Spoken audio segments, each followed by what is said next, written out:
This podcast is a member of the Voices of Wrestling Podcasting Network. Visit voicesofwrestling.com to hear the rest of our great podcasts, as well as show reviews, columns, opinions, and updates across the world of wrestling. To the highway in a brand new day. Over the rainbow, gotta let it go. So far.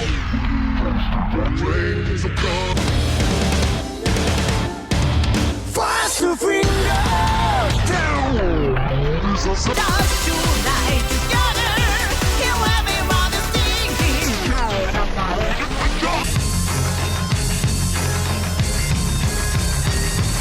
你看到我就怕，头皮发麻，我的手。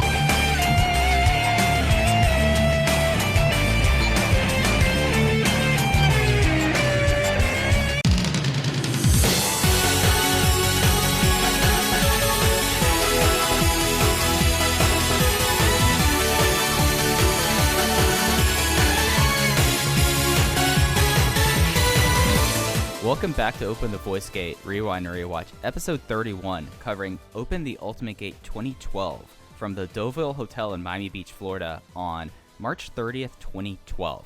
We're members of the Voices of Wrestling Podcast Network. You can find us on the Voices of Wrestling feed or on our own dedicated feed on all podcast platforms and applications. You can follow us on Twitter at Open Voice Gate. If you'd like to donate to the show, click the link in the show notes. It'll take you to a red circle. You just click the button there. You can do a one-time or recurring donation. No obligation whatsoever, BB. Certainly appreciated. I'm one of your hosts. It's your old pal, Iron Mike Spears. Joined as always by Kay Slow, and joined by special guests from the Pro Wrestling Torch and Pro Wrest Paradise. It is Alan Forel. And Alan, how are you doing today? I'm doing wonderful, Mike and Case. Great to talk to you guys both again. I'm trying to think. I know we've talked individually many times each. Mike, you were very recently on my show. Case, I think we'll be getting you on very soon, as we discussed a couple of weeks ago.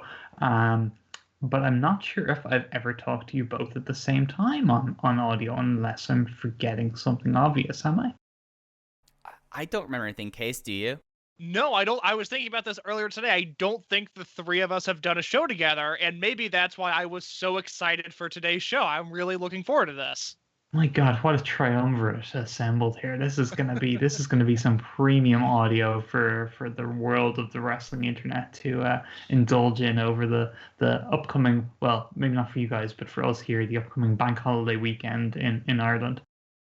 Well, this will probably be coming out right before the election in the United States, so maybe it's a salve there as well. So it actually works both ways, I think. Tell me about this.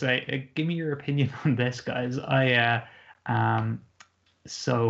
decided I have like loads of because we're over here in Europe, where we have like lots of vacation days and annual leave days and all that kind of stuff that you guys are just get deprived of over there in the US. I have an ample amount this year still to take, because of one, I had a bunch rolled from last year. Like there's supposed to be like a maximum of 3 that you can roll, but I had like 11 that I had left over because I was off for like all of November and December when I had hospital stuff going on, and they just rolled all those days into this year. So I started this year with a whole load of days, and I haven't used that many because I had to cancel like 3 trips out of the country that we were planning on doing because of the pandemic.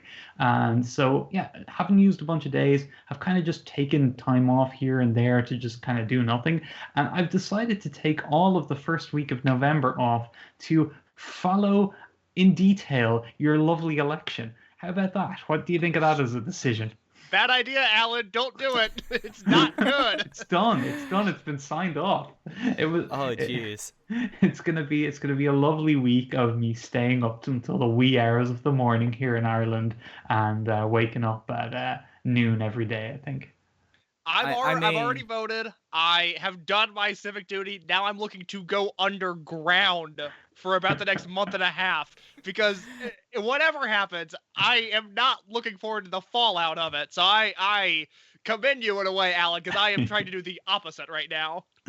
Yeah, I have to say that the idea of doing that, maybe just because we live in this, I'm like, I mean, like, all the power to you doing this. I mean, it's something that, like, living through the thick of it and just, like, on this, like, I can't, like, cross my mind. But also I'm imagining how familiar are you with both the Electoral College and the various voting policies in the United States? Because I imagine it's going to be like a huge, like full force, like, so why does Nebraska have individual electoral votes, but 48 other states don't? I'm learning. I've learned a bit more over the last couple of elections. I know I watched a bit of the coverage from 2008, and 2008 was such a straightforward, easy election. Like it was like Obama kind of, I don't know if you'd call it a landslide, but there was not much. It didn't really have much controversy, or just everything went quite smoothly, you know. And the big thing I took out of the coverage that night was it was my first time seeing holograms used on a television broadcast. The hologram of Will.i.am still sticks with me to this day as like just a crossing over a threshold of impressive technology in my lifetime, and I can't wait to see what tricks they pull out this year. Now, you'd think that was 12 years ago. My God, 12 years ago. We haven't seen holograms take off as being this big thing in media. It's quite a shame. Well, you know, it is holograms are a thing. Like the most recent thing I think other than that was at, I don't know if you're familiar with Coachella, Alan, but it's one of the bigger concerts, kind of like Glastonbury in England. But they had Tupac Shakur perform as a hologram a couple of years back. Like that's the most recent hologram I can think of. Wow. That's, I heard Tupac they've been pulling the name of Tupac through this upcoming election as well. Poor Tupac, they can't even let him rest. Yeah, whatever simplicity was there in the 2008 election, I can assure you will not be the case this year. And whatever easiness was there, whatever comfort people might have found in the end result will not happen this year. Again, I'm astounded by your decision, Alan, to take vacation for the first week of November. Don't worry, guys. I'm probably going to get bored of it after 15 minutes or just throw my hands at the whole thing and then just start watching old Torium on DVDs. There you go. That's what I will be doing as well. I mean, they're doing Gate Destiny on election day. Here. Oh, are they? Like, oh, nice. I hadn't even twigged. I knew Gate Destiny was like right at the start of November, but I hadn't twigged that was when I'd be off from work. So yeah, that's great. I'll be able to watch and live tweet that with all y'all who are also doing the live Gate of Destiny. I've been enjoying as me and Mike talked about on my show a couple of weeks ago. Dragon Gate's pay-per-view offerings have been quite the treat. So I'm hoping they hit another home run there on that one. Yeah, so you're going to have that. You at least have that in a Corkin. Looking forward to it. The election just gets you too confused or too frazzled, or you're just going like, those Americans are just absolute just idiots. You'll have that going towards you. But you were talking about 2008. That is right before DGUSA, but 2012 election was about to gear up for DGUSA as on this episode, we are covering the first show of their weekend in Miami. And I think the wild thing about this, Alan, is both of us were in person at the show. I don't think we were aware of each other at this time, but I've always kind of found it funny. It's like there probably was like a parallel universe that Alan Farrell and I met during a DJ Hyde versus Navy Blue match, and that would have been a wild story to tell. Well, tell me this, Mike, because my first time knowing of you was when you started your solo podcast, which would have been definitely later in 2012 because myself and Sarah moved into the apartment that we lived in for a good few years in 2012. And I remember specifically the first time listening to, my memory works in weird ways, but I remember the room of the apartment I was in the first time I was listening to one of your solo shows that you had back then. What was that even called? What was that show called you had? That was Inside the Gate. That was like 5 episodes that I pulled off before I got busy with grad school. So I know it was post 2012. So that was the first time I was aware of you. But would I have known of you? Would we have crossed paths on any message boards or anything prior to that? I was a lurker on the Observer forums and on DVR. I definitely remember they were my main haunts. Yeah, I definitely was aware of your stewardship on the Pro Wrest Paradise on the board at that time. I think also Joe Lanza and Rich were both on the board at the same time as well. Case, you see, this is a little bit before you, but we used to have things called message boards that we used to post to. Well, no, introduction to 4L was the F4W board. I think I got on the F4W board basically right as it died. But I remember looking at Alan's like 2013 match of the year list and going, I didn't know, one, I didn't know there was that much wrestling out there, and two, I didn't know you could watch that much wrestling, and I had it in my mind from there. It's like, I have to watch whatever Alan's watching, and 7 years later, that has remained true. I can't believe I was on the board in 2013. I feel like mentally I was off the board in like 2011, I would say. When me and Dean Knickerbocker did those annuals, the Pro Wrest Paradise annuals, which are incredible, he deserves all the credit for them. Amazing work, but like an encapsulation of all the great wrestling that happened during 2011. I guess we did 2012 too. So 2012 was probably the last sort of year I remember being on the board at all. But like the heyday, the real sweet spot years on that board for me were like I'd say 7 to 09 maybe. That was good stuff. There was a lot of good stuff there. It was very active and a lot of good discussions and a lot of craziness too that in hindsight was probably a big waste of all our time, but yeah, fun days. But yeah, I definitely don't remember us crossing paths much online like before this show, and we definitely didn't cross paths in person that I know of, but we certainly did telepathically cross paths from either side of the room during the Masaaki Mochizuki entrance, as we were the only two people who engaged in a nice pump's fist Mochi during his entrance. It was something while rewatching this. I have not rewatched the match for years, but Alan, I saw you jumping up out of your seat. I think I was opposite the entranceway, so I was not on the hard cam this time, but I remember like jumping up and doing this and like looking across the room, and there was only one other person doing it. So yeah, I'm fairly certain it was the two of us were the only people who were going to chant Mochi, which, I mean, that's kind of the case now where everyone just does their silent fist pumps, but we were there in spirit and psychological or telepathically linked at that point. And not to jump too far into this match, but as well in the kind of like early goings of the match where they're just kind of circling each other and the crowd are like behind Tozawa. Most of them I don't think even knew who Mochizuki was.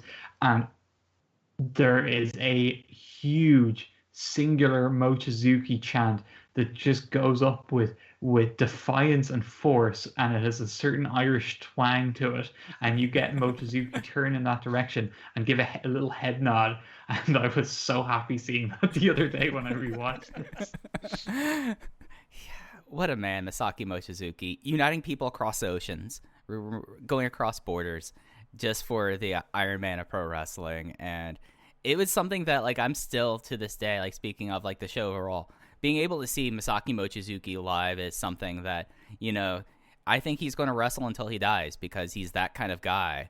But I'm like, all right, I got to see him versus Tozawa. Will I tell you, I said to you guys before we started recording, I had a little Mochizuki story, which I might as well throw in here because it doesn't tie into this show in particular. But there was I think it would have been, was it High Spots organized wrestle reunion thing going on that weekend? Yes. And there was a show where they had like a bunch of legends on there, and they had a main event which was like the I think it was the main event was like the sort of Florida Championship Wrestling legends. So you had like your B. Brian Belair and people like that, Mike Graham, those kind of guys trotted out there.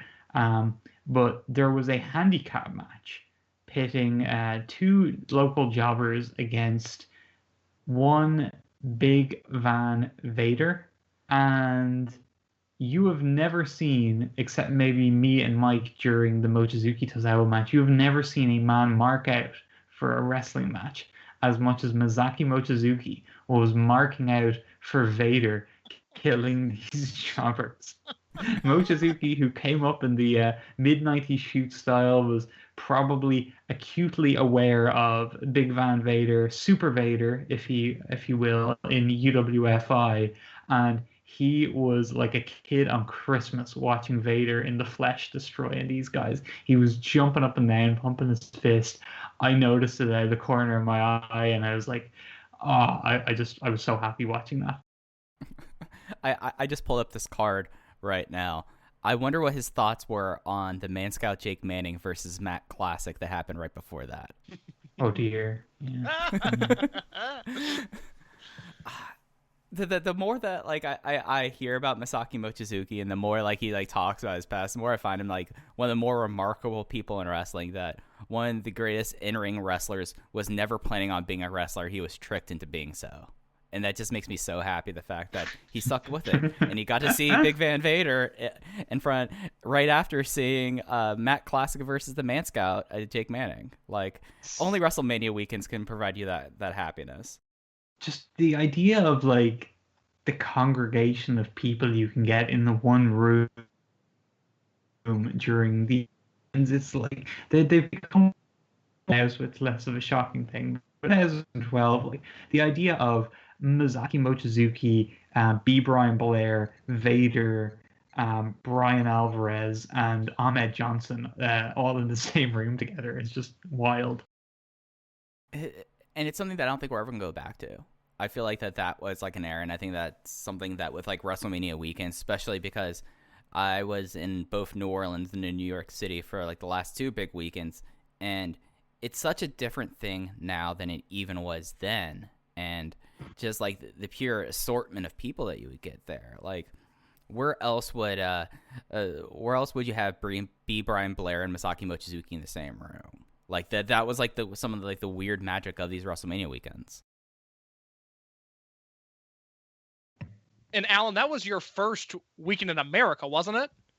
It was indeed, yeah. My first holiday with Sarah, our first time leaving the country together, and my first time in America. She had been over for the Houston WrestleMania in 2009, but this was my first time stepping foot in the US of A, and I will say it was a lot more calm and relaxed in 2012 than I felt it was in my last visit over there in 2018.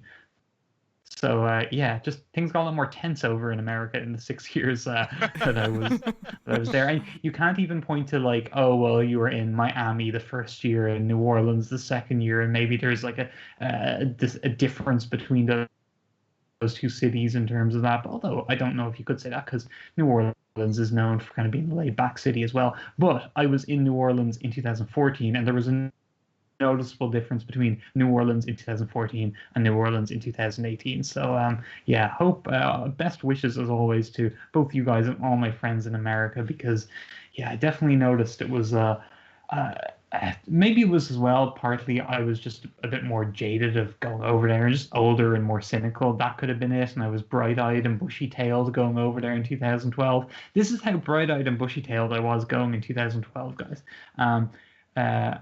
My wife both loves and hates this story. It was nearly the end of our relationship before we even made it onto that plane. I am a man of habits. I'm a man of kind of planning and just little things that I just kind of like to do, you know, that might not make sense, but just they're maybe a little bit OCD, whatever you might want to describe it as.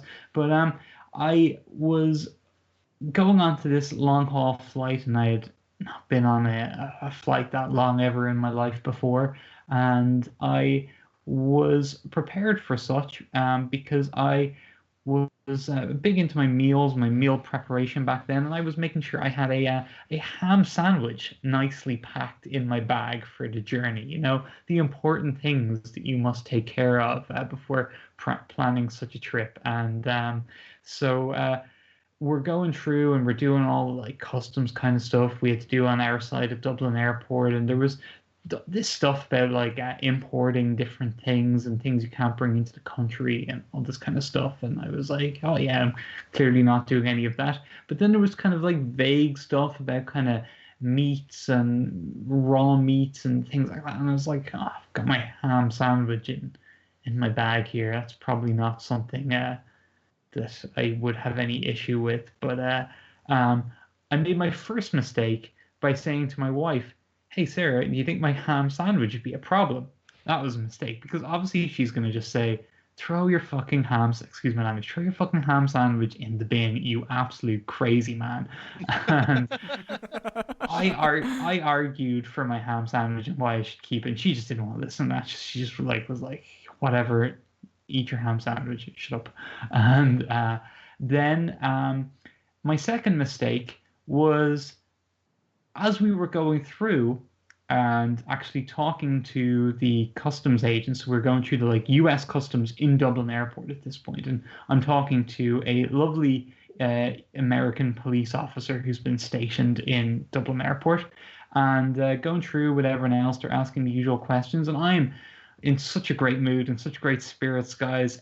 I'm just full of smiles for this guy. He's giving me stern looks, but I'm full of smiles for him, and I'm full of witty banter and just a delight to be around, or so I think.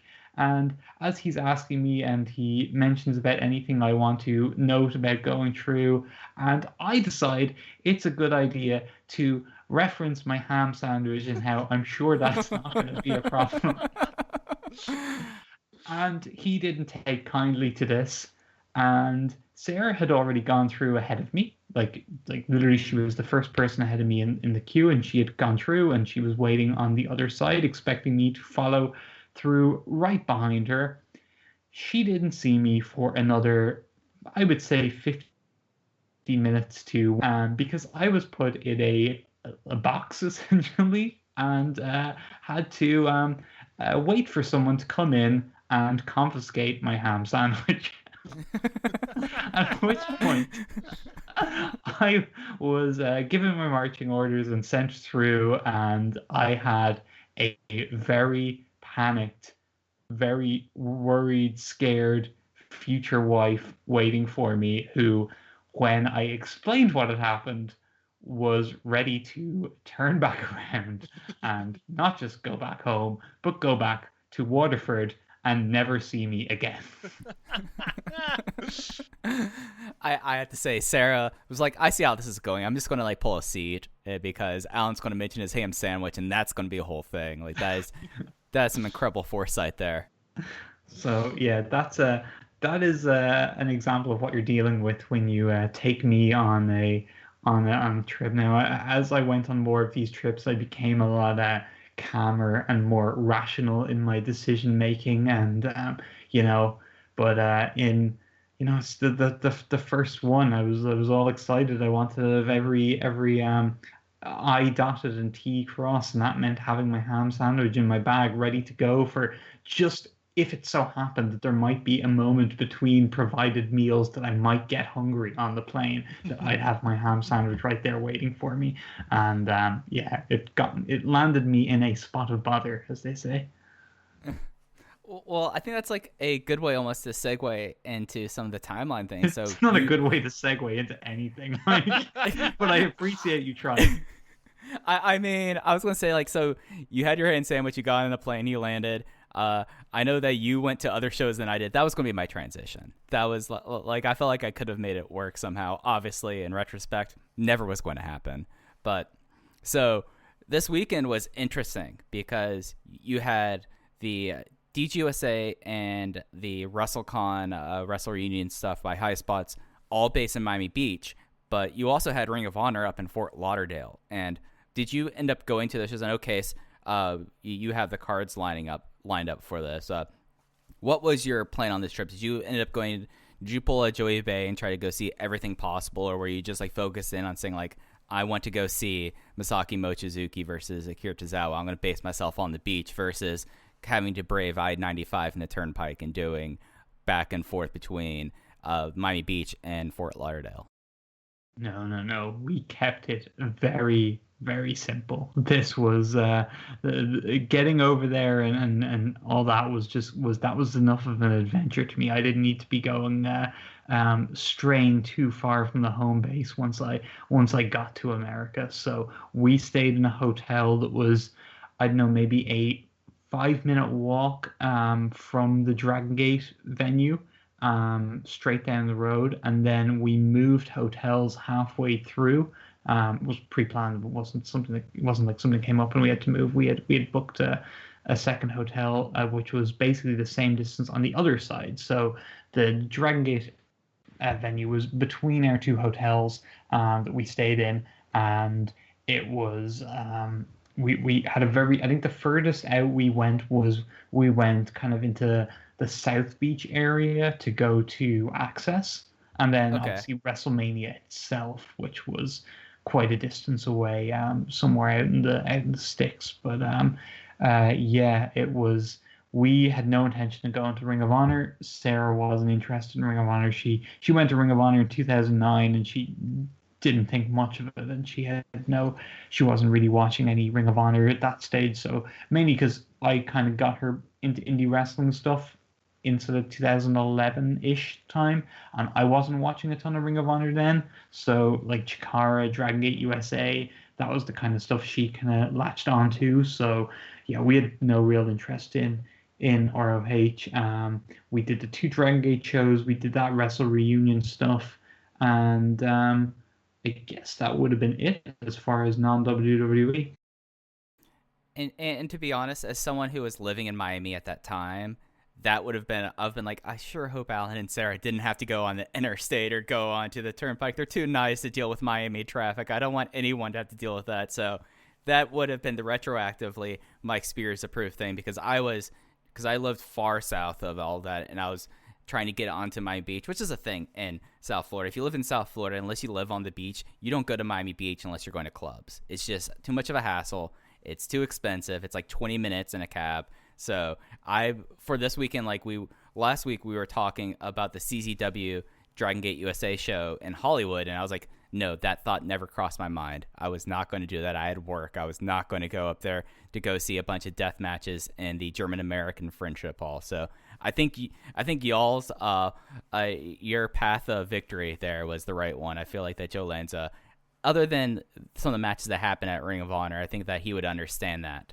as well. Yeah, where the Dragon Gate show was, I guess it was North Beach. It was called, and it was North Miami Beach. Yeah, and didn't have the reputation of, and like have people who are from America who actually Brian Alvarez specifically. I remember him coming up when he arrived at the venue for one of the Dragon Gate shows. He came up and he was like acting like it was like a real sketchy area, and I was like, this is not that bad at all. This is quite nice and relaxed, and everyone's chilled, and the beaches me and Sarah were able to go to the beaches on the days leading up to the shows, and they were super quiet and just really nice. And we had a lovely time, and we went out to South Beach. I think before Access, we went out to that area and explored it for maybe we were willing to give it a couple hours if we found things we wanted to do or wanted to spend time there. I think we were only there 20 minutes, and we were like, yeah, no, this isn't for us at all. So I mean, whenever people would come visit me, they're like, I want to go to South Beach. I want to go to South Beach. It's like, do y'all really want to? And usually it's about 20 minutes. And they're like, you know what? This is enough. It costs $20 to rent a umbrella. I'm pretty good here. I was like, yeah, okay, we're good here. And then, go find something else to do. So again, wise beyond your years playing it that way. Case, I know you have the Ring of Honor shows up there, and I know that I remember this weekend, especially one match in particular, kind of becoming kind of the match of the weekend from Ring of Honor. Yeah, so I'll run down both of these cards real quick because it's just the names on these shows are incredible. I mean, Showdown in the Sun, Night 1, which is the same night as the show we're about to talk about, Open the Ultimate Gate, happened on the same night. Opening match was the Briscoe brothers versus the Mighty Don't Kneel of Mikey Nichols and Shane Haste. Match number 2 was Adam Cole defeating Adam Pearce. And then from there you go All Night Express over the Young Bucks, Jay Lethal retaining the ROH TV title over Kyle O'Reilly, World's Greatest Tag Team defeating the CNC Wrestle Factory, Mike Bennett defeating Lance Storm, Kevin Steen won a last man standing match against El Generico, and the main event of night 1 was a 3-way elimination match with Davey defending the Ring of Honor belt over Eddie Edwards and Roderick Strong. And then you move into night 2 where the opener was Jimmy Jacobs versus El Generico. You saw Tommaso Ciampa defeat Cedric Alexander. TJ Perkins defeated Fire Ant. That is a real match on a Ring of Honor show. We had the first Kyle O'Reilly versus Adam Cole singles match in ROH. The Young Bucks once again defeated the All Night Express. The Briscoes retained the tag belts over the world's greatest tag team. Kevin Steen defeated Eddie Edwards. Roderick Strong won the TV title over Jay Lethal. And your main event, the match of the weekend, the 5-star match, according to the Wrestling Observer newsletter, Davey Richards defending the ROH belt over Michael Elgin. So, Alan, I know you weren't watching a ton of Ring of Honor at the time, but in 2012, a Dave Meltzer 5-star match meant something. So did you go back and rewatch these shows after the fact? Yeah, I don't want to sort of misrepresent. I was watching like all the key stuff and anything that got hyped. It just wouldn't have been something that I was like super high on, or like it wouldn't be something that, as I said, I was trying to get my girlfriend to take an interest in. It was just like something I'd watch in my own time occasionally. I didn't expect it would be something she'd enjoy at all. So I think that was more kind of where I was coming from. But I was certainly keeping an eye on it, and I definitely plan to watch the pay-per-views of these shows when I got back to Ireland. And it was hearing about the people's reaction who were there. Like I remember hearing at the Dragon Gate USA shows about the Davey match, and people were raving about it. So I was excited to watch it when I went home. And I made the mistake of watching it on a day where I was getting back to grips with things and fighting jet lag. And I kept falling asleep during it. And believe it or not, I never went back and rewatched it. So in a weird way, it kind of qualifies for that Voice of Wrestling tweet the other day of like most famous match you've never seen. I went with the tongue-in-cheek answer of Shima versus Cyberkong, but Davey versus Elgin is kind of in a weird way my answer too, because whilst I did watch it, I literally have no memory of it, or I didn't take it in at all. And the other problem was the production on that live pay-per-view was really bad, so I just didn't think it came across well. And as I said, I was tired, and I just didn't enjoy it at all when I was watching it. So I was like, yeah, this looks like it's probably a really good match, but sleep, So I don't know. It'd be one I'd be curious to rewatch if there was a high quality version of it out there somewhere. But I don't know if it was the types of production issues that they'd be able to clean up. I think it probably just was what it was at the time. I don't know how Mike feels about it. I know, I think the Davey versus Elgin match is great. I mean, I think I gave it 4.5 the last time I watched it. I still think from October of 2012, the Kevin Steen Michael Elgin match from, I think that is a Death Before Dishonor show. Maybe it's a Glory by Honor. It's one of the marquee events. That, for me, is still the best match in Sinclair era Ring of Honor history. But, a lot of this show we've covered Davey's career once he split from Dragon Gate USA, and he's obviously headlining 2 WrestleMania weekend shows. He's doing all right for himself, but we're kind of transitioning at this point into that new era of indie wrestling with Adam Cole, Kyle O'Reilly, Michael Elgin as almost the 3-headed dragon that Ring of Honor was presenting for a new era of fans. And, mixed results as time has gone on, but this is around the time a little bit later into 2012 is when I got into Ring of Honor, and I have very fond memories of this year just because I was so new to the promotion at the time. And it's something that, I remember this period vividly because of how bad, I was talking about, the version they have of the shows. Pay-per-view for Ring of Honor ended up being more of a disaster later, long-term than it did for DGUSA. WWN Live had a lot of issues, but it seemed like that they were able to kind of figure things out. But I remember there was a power outage during one of these shows for Ring of Honor, and it was just another in a bevy thing. So for people that Cornette were was losing his mind apparently. Yeah, right, exactly. So it was one of those things where it was in such a shape that other than the Richards Elgin match, it felt in a lot of things people were like, oh yeah, no, what's going on is good, but God, it's such a pain dealing with all of it. So I mean, for me with DGUSA, I was like, all right, that's fine. I'll just order the shows, and hopefully the feed doesn't go down. I have to deal with Gabe's practices with it. But it's an interesting thing because really you looked at how everything split in 2010 and how things kind of were in that one era of WrestleMania weekend up until the first spring break and then the collective forming, it was one of those things where like you were able to, like, I know people who were like, okay, scheduling wise it might be a little iffy, but I could sit here and watch everything from my couch. And then Ring of Honor had a power transformer go down, and that kind of became a little bit of a story of the weekend.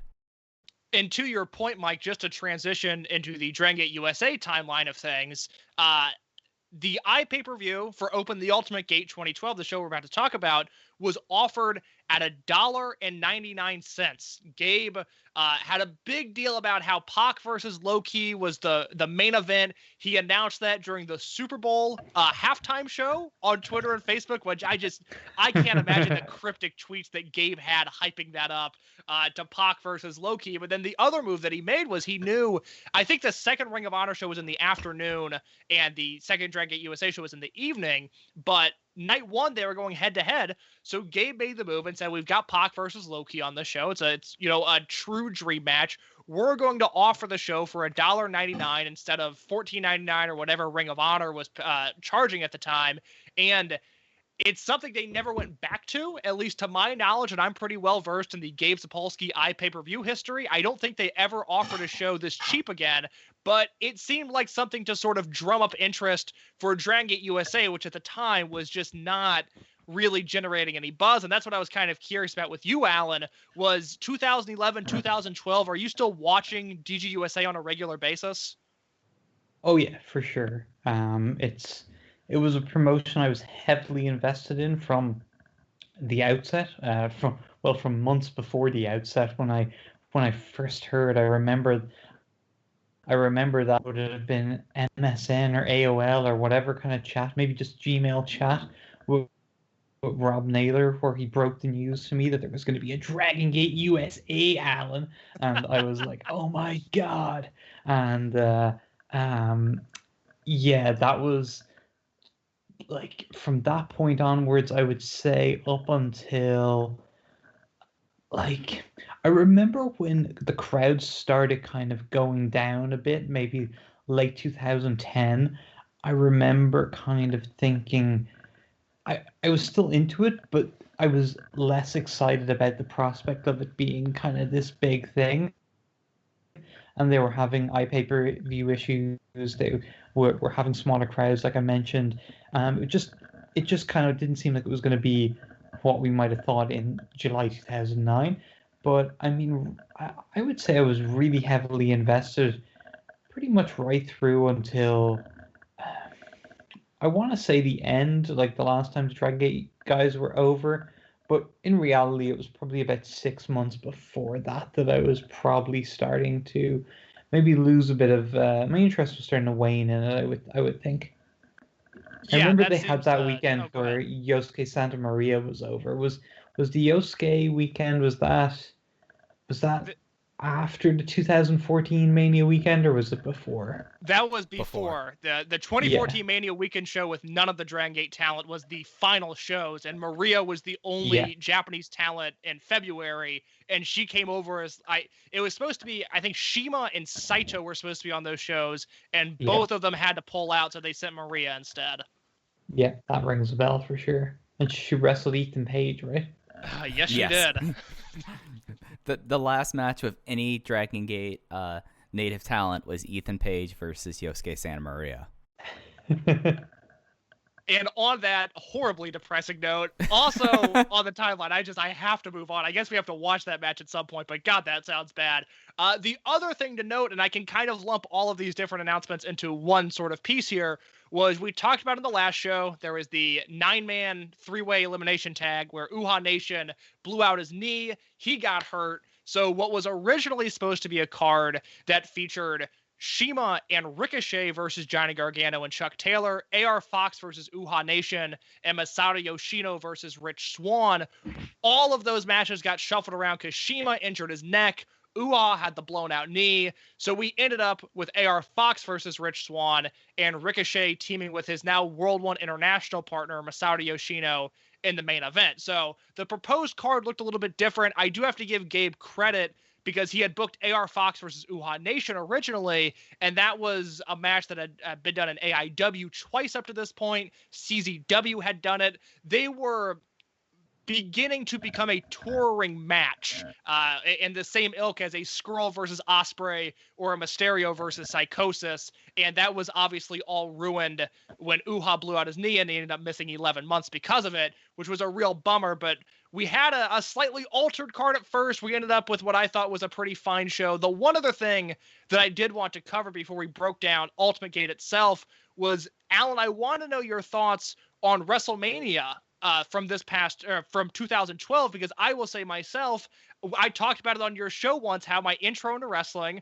was I had a videotape with Tajiri versus Billy Kidman on it. That is pretty much the only match I watched for about 5 years. Then I got into SmackDown from 2006 to 2007. Chris Benoit died. I stopped watching wrestling. WrestleMania 28 in Miami brought me back. I remember ordering the show on pay-per-view, being so excited, and this was my gateway back into wrestling. So what did you think of the show? I loved it. I mean, it was my first WrestleMania. It was a huge bucket list experience. The show could have been terrible, and I probably would have had an amazing time. But we were seated with a bunch of awesome people. I actually think I was sitting beside someone we talked about briefly before we started recording, Mr. EVP or Senior Vice President of AEW, Chris Harrington. Had a lovely time sitting beside him at that WrestleMania, and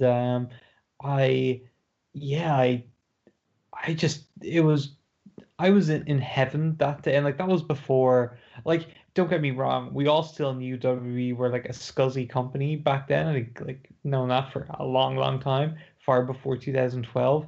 But it wasn't like the level of just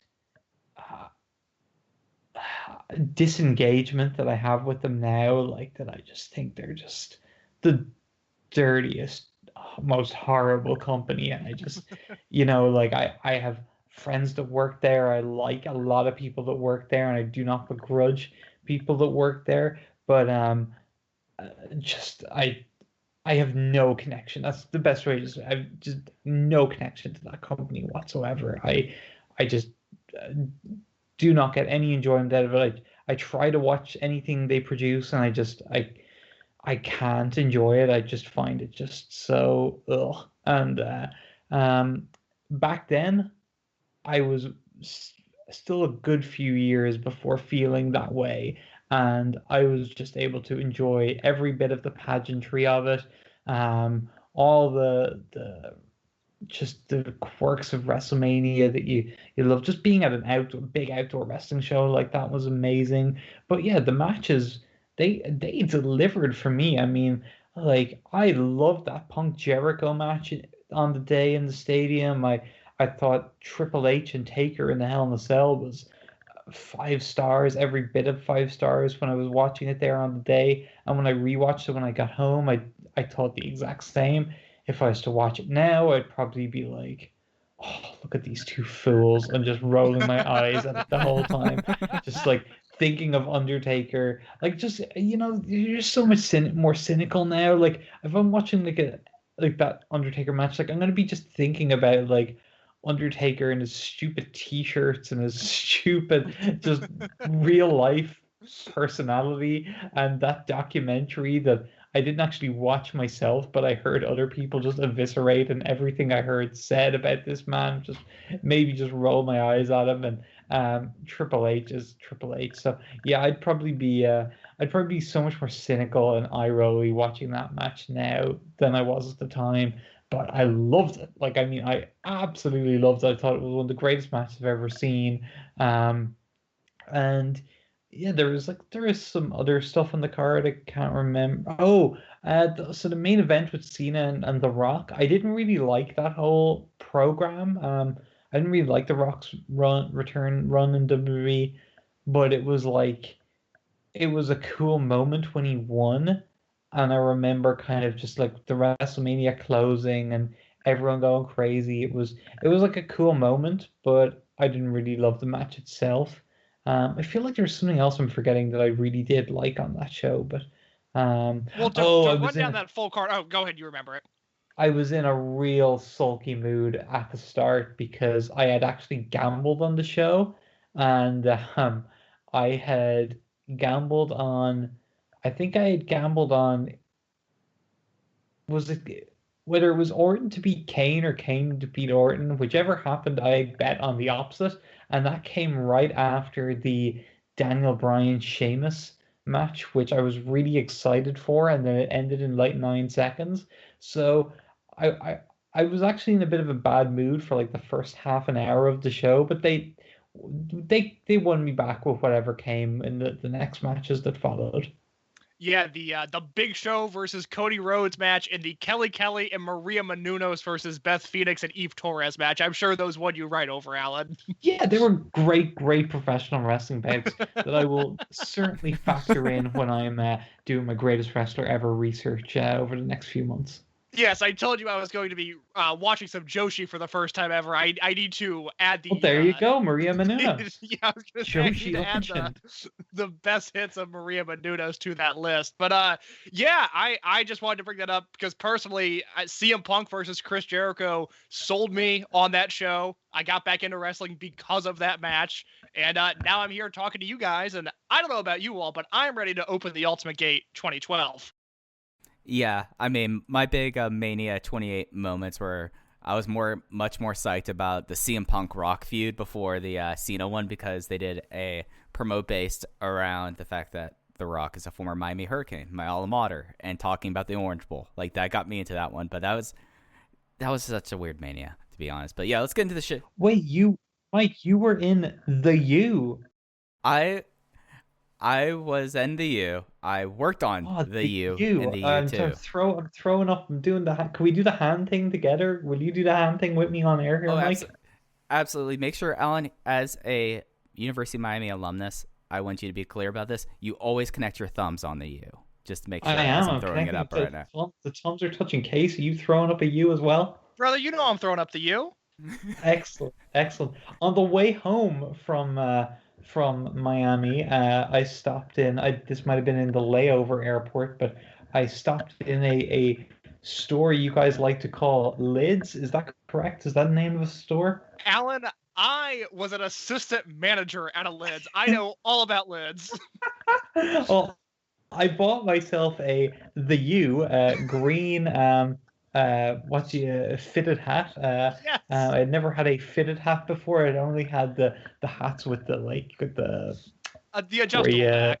The adjustable. Yeah, I'd only had those before, and the fitted hats weren't really a big thing in Ireland. So I got myself one of these fitted hats. It was green with a green and orange U on the back / front of it, depending on how you wear it. And I also got myself a North Carolina. What's North Carolina? Blue and white. What are they called again? Tar Heels. I got myself one of their hats too. Geez, I'm covering all the Mike Spears bases there with North Carolina and Miami, right? I mean, next you bring up that you had a Texas Rangers hat, and you'll cover all the major places I've lived in my life.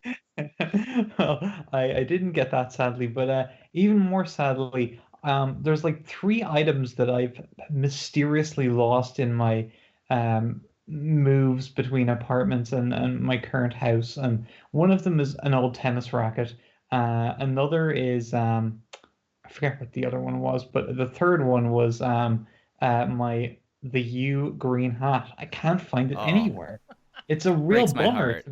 Because again, going back to me being a little bit OCD, I don't deal well with misplacing things or losing things. I don't even mind losing the item itself. It's the not knowing how or where I lost it that troubles me and keeps me awake at night. Alan, I do have to ask real quick, was the Lids experience okay? Because I am someone that collects hats the way most people collect shoes. So I did take a lot of pride in my Lids establishment when I worked there. Was your experience all right? It was really good. I have nothing but fond memories and good things to say about it. It really cheered me up during the middle of this trip back home to get myself some nice authentic American Lids.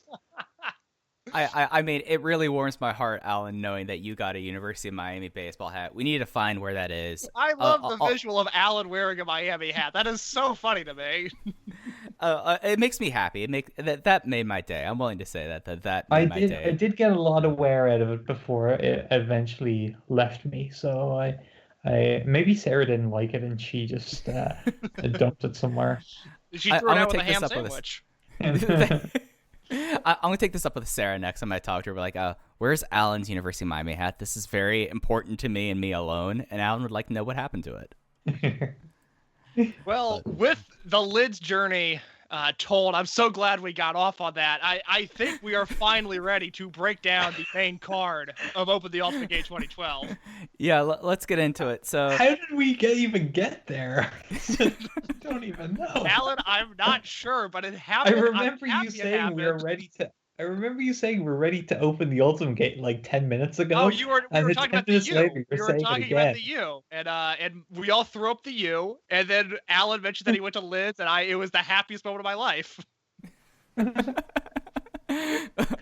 Okay, so as I said at the front, this is the show from the Deauville Resort in Miami Beach, the dearly departed Deauville Resort. I've checked to see. Oh no! Yep, like many things in Miami, it doesn't last a long time, and it's got claimed by foreclosure. So, the most Miami thing possible. It was on March 30th, 2012. We opened up with AR Fox defeating Rich Swann in 10 minutes, 59 seconds with a low main pain. The true opener to the show, which I was kind of glad that did not make it, was DJ Hyde defeating Navy Blue. That match was terrible from my recollection, but then we had this really fun opener with AR Fox defeating Rich Swann. This was one of the matches that Case mentioned was transferred around. Originally it was going to be the battle of the Mr. Hughes students, but instead we had AR Fox getting a win against Rich Swann. And the thing that kind of took me aback about this match was how much of a completed product Rich Swann was at this time, especially considering how much he worked in Japan. Basically, from like the start of Ronin to this point, like this was like Rich Swann in a lot of ways, like the fully actualized wrestler that I saw in this match, and I really enjoyed that. Yeah, Alan, what do you think of this? Really good, high energy opener. I mean, like you couldn't pick a better match to like. It's not going to fill your match of the year notebooks, but it's just a perfect way to start a show like this. High energy, first show of the weekend. Get the people excited. It's just perfect in so many ways.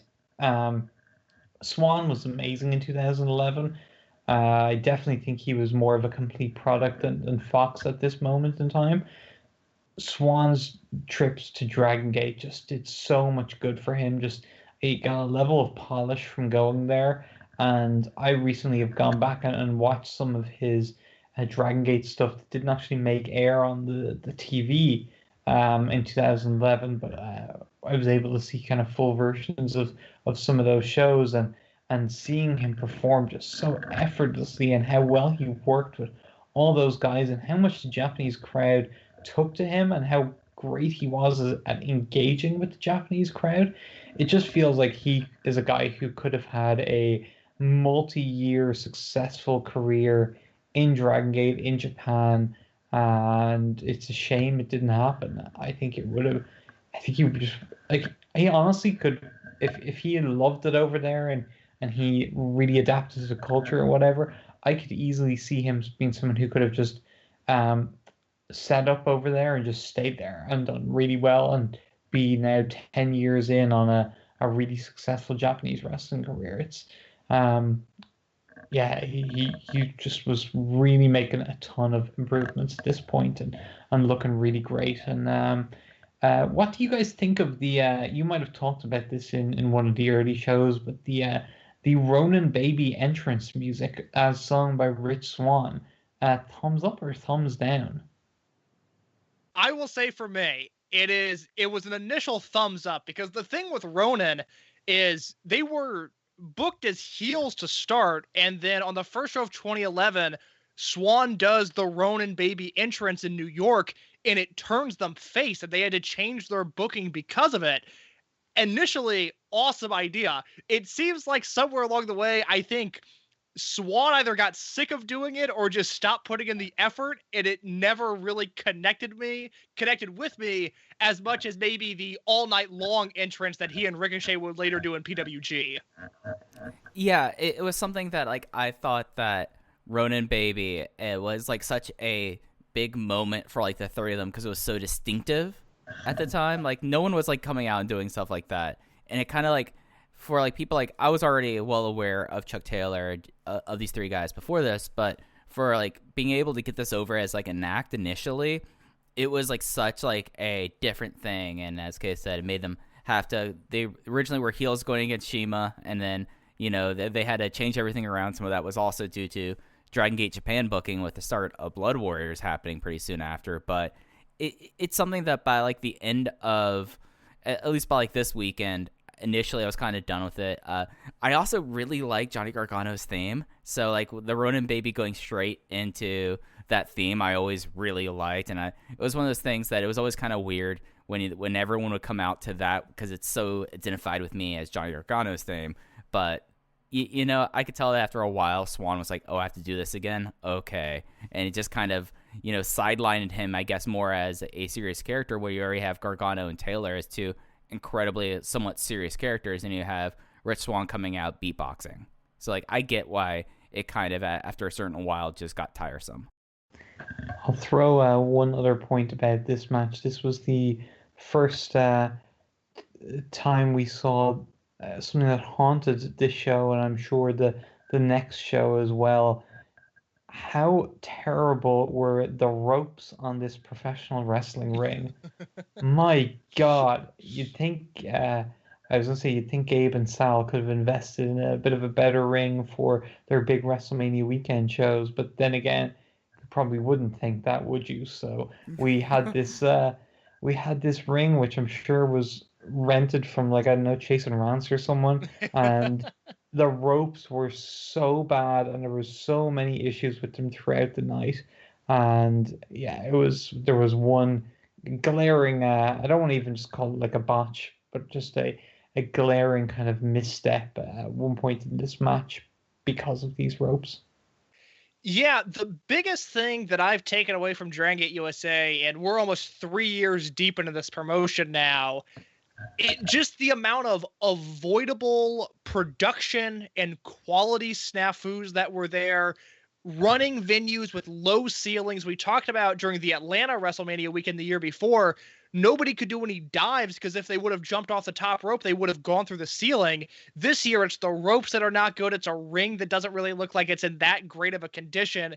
And then you add on top of that the notorious cheapness of Gabe and Sal, with just not being able to make venues look respectable, let alone classy. And it's all preventable. And it's frustrating because I think that, especially by the end of Dragon Gate USA, overtook whatever was going on in the ring. Was that you would turn on that iPay-per-view, assuming the iPay-per-view worked, and you would just see a promotion that looked terrible, a promotion that looked really, really bad. And Miami here was no different, unfortunately. And after one of the big things of the promotion, and you guys hit on this on the early podcast you did in the series, you guys definitely made a point of talking about this. One of the early things that they were pointing to differentiate their product was that it was a premium wrestling product. This was fillet steak pro wrestling. You might have to pay a little bit more for it, but you were going to get attention to detail. You weren't going to get cost cutting. You were going to get premium quality stuff. And that lasted, like 2 shows? It's completely gone after the first anniversary show. I think because the Canada shows drew poorly, but there was an effort there. Anything after Danielson versus Shingo looks minor league. And it's something like to an extent that now we're living in the post WWN era, that now this footage is, as someone who works in post-production, if I was handed a hard drive of all this footage, like I'd be going through basically everything. You're like, oh, we can't put this up. This looks terrible. And it's something that, after a while, it just is one of those things that I know how much of a shoestring things got with them, but it's like this is supposed to like feel like this thing. And that was like one of the wild things about this venue. Like the hotel that this happened at was a really nice hotel. Like really nice, yeah. It was like in like the 50s kind of style, and it was like well maintained. Like I remember, like we'll talk about this next week, Case, that there was a match I took off and I just went to the bar because I was like, I'm not dealing with this, and instead I had a cocktail instead of watching that match. And it's just like really nice. But then like you like look at this room, like yeah, they have the wall with the curtain and the lights on the curtain, but then you whenever they have the camera looking out towards the crowd, and it's just like it does not look like it's something special. It looks like that they found like a conference room and had a match, and it's just optically it's incredibly frustrating. And no better example of that than not making sure you have a safe ring. I mean, that's something that would really bite Gabe later on with Evolve, but it's something that the lack of care that was shown at times is so entirely frustrating with DGUSA and with just Gabe Promotions after Ring of Honor and after his tenure in Ring of Honor attended as well. You know, it's just frustrating. Mike, I'm really glad you brought up the venue. I want to make one quick point before we move on. I know a few episodes ago, I mentioned that Gabe had launched the Creative Common Reel series on YouTube, so video editors could edit Evolve and Dragon Gate USA shows. This weekend in Miami, and all of these videos are still up on YouTube. And I should also note that Rich Swann AR Fox match is up on YouTube for free. You can go watch that. The other thing that is still up there is the beginning of Gabe Sapolsky's Book It Cams, his YouTube series where he would film vertically, making it uncomfortable to watch, and he would have like 45-second promos with the roster members, one of them being Masato Yoshino this weekend, where he films Yoshino tanning by the hotel pool and then doing a glorious belly flop into the pool. So that is on YouTube for anyone that would like to check that out. I mean, who would not want to see Masato Yoshino do a belly flop? I mean, that's top tier content if you ask me.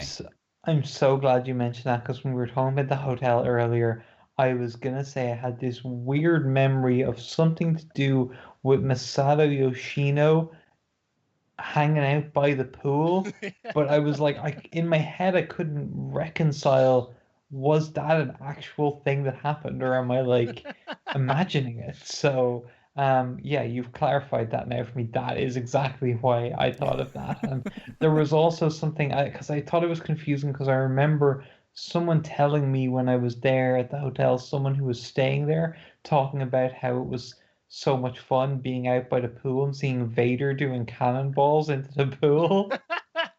So I'm just picturing like Masato Yoshino hanging by the pool in his sun chair tanning whilst Vader is doing cannonballs, and Mochizuki is like popping at Vader doing the cannonballs just as much. Mochizuki is looking through the window like, can you believe how high this guy gets in the air? This Vader guy's awesome.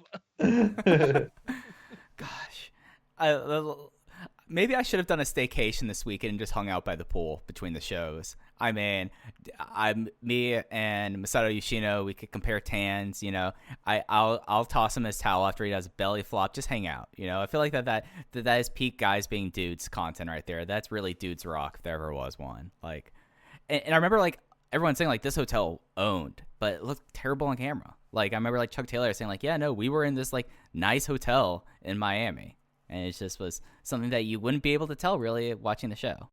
Well, Mike, let's talk about Chuck Taylor and the match that preceded it and the cloud that hung over Chuck Taylor this entire weekend. Before we get to that, Spike Mohicans came out after this match. Shima suffered a neck injury in Hollywood, and then that would force him to vacate the United Gate titles. Taylor literally skips to the ring. Chuck Taylor literally skips to the ring and he introduces his man friend Johnny Gargano, and he wants to be handed the belts. Johnny disagrees and wants to fight for them.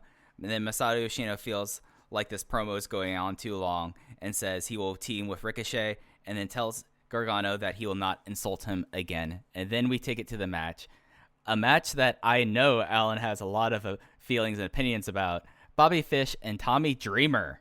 We get the return of Tommy Dreamer, Case, defeating the Scene featuring Caleb Conley and Scott Reed, accompanied by Larry Dallas, Amber O'Neal, Sassy Steffi, and Shelly Martinez. It was Bobby Fish with the fish hook onto Caleb Conley, and I guess we just got to kind of get into it, don't we?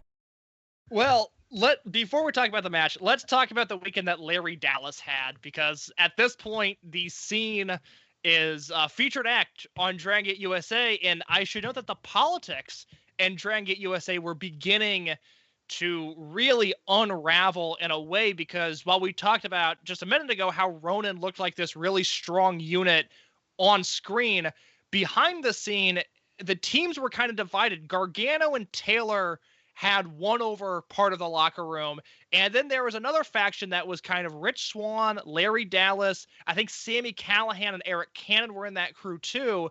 And there was a split there. And Gabe liked Chuck Taylor to an extent, and Johnny Gargano especially, and wasn't really crazy about Rich Swann. We talked during the Los Angeles show when Swann missed his flight that Gabe was ready to stop booking Swann altogether, and he kind of had to be talked back into it. So what happens the night of this show? Well, the Dragon Gate USA crew goes to the beach.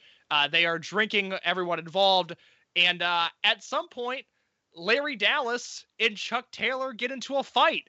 And as Larry put it, I asked him about it directly. He said he tried to rap on, quote, the worst rear naked choke of all time. Sami and Eric Cannon pulled him off of Chuck Taylor. And then Chuck Taylor landed, as Larry put, 5 really strong punches to the face.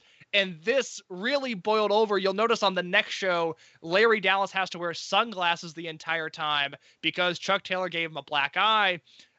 And this was just a mess. Gabe wanted to fire Chuck Taylor after this incident. People were mad at Larry. People were mad at Chuck. It was an entire ordeal, and naturally it ended up with, supposedly as the story goes, Pac had to give a locker room speech about professionalism and how everybody needs to get along because this is one company and one team. But that is a story that's been out there, the Chuck Taylor, Larry Dallas brawl. That would happen after this show, after whatever in the fuck this Scene versus Bobby Fish and Tommy Dreamer match was, that I know Alan has a lot of thoughts on. This was the least wholesome display I've ever borne witness to in life. This thing was, ugh. You mentioned there was a match on the next show you went out of the room for. Yeah. I feel like me and Sarah probably bailed on this because I have no memory of sitting through this. I can't imagine wanting to sit through this. I definitely can't imagine Sarah sitting through it. So I think we stepped out during this thing. I was over Tommy Dreamer well before 2012, so I could. If the Scene's entrance, if Amber O'Neil sitting on Larry Dallas's face, hi Larry, if that wasn't enough to make me run for the hills, Tommy Dreamer emerging a few minutes later definitely would have sealed the deal. So yeah, I think we hightailed it out of there for this match. Watching it back last week, it was revolting and jarring to see a display like that, and it just feels so of a different time to now.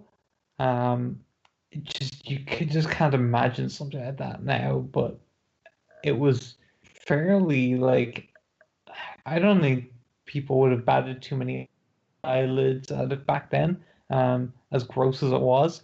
But they had this, they had the match. The match was nothing to write home about, and I just felt it was kind of weird seeing Bobby Fish, who very shortly after that became such a noteworthy Ring of Honor guy. It was strange seeing him on this Dragon Gate USA show. Although it was even stranger in one of the commercial videos they aired throughout the show for like previous DGUSA and Evolve events. And there was a clip of Bobby Fish doing a diving headbutt on someone, and in the clip, Bobby Fish is clean shaven and completely bald, and he looks very weird in that clip. So those are all my thoughts on this absolute pile of steaming trash.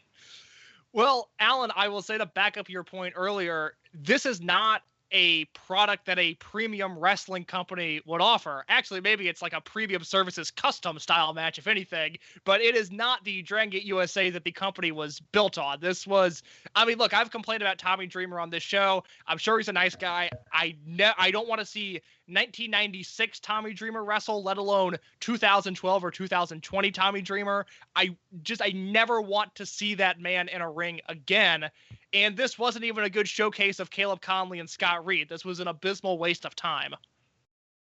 And it was something that with this, I mean, I know that there were some card changes, but like this match, for like how the scene was booked and as a cohesive unit, this completely like kind of ruined it in a way, other than like all the theatrics.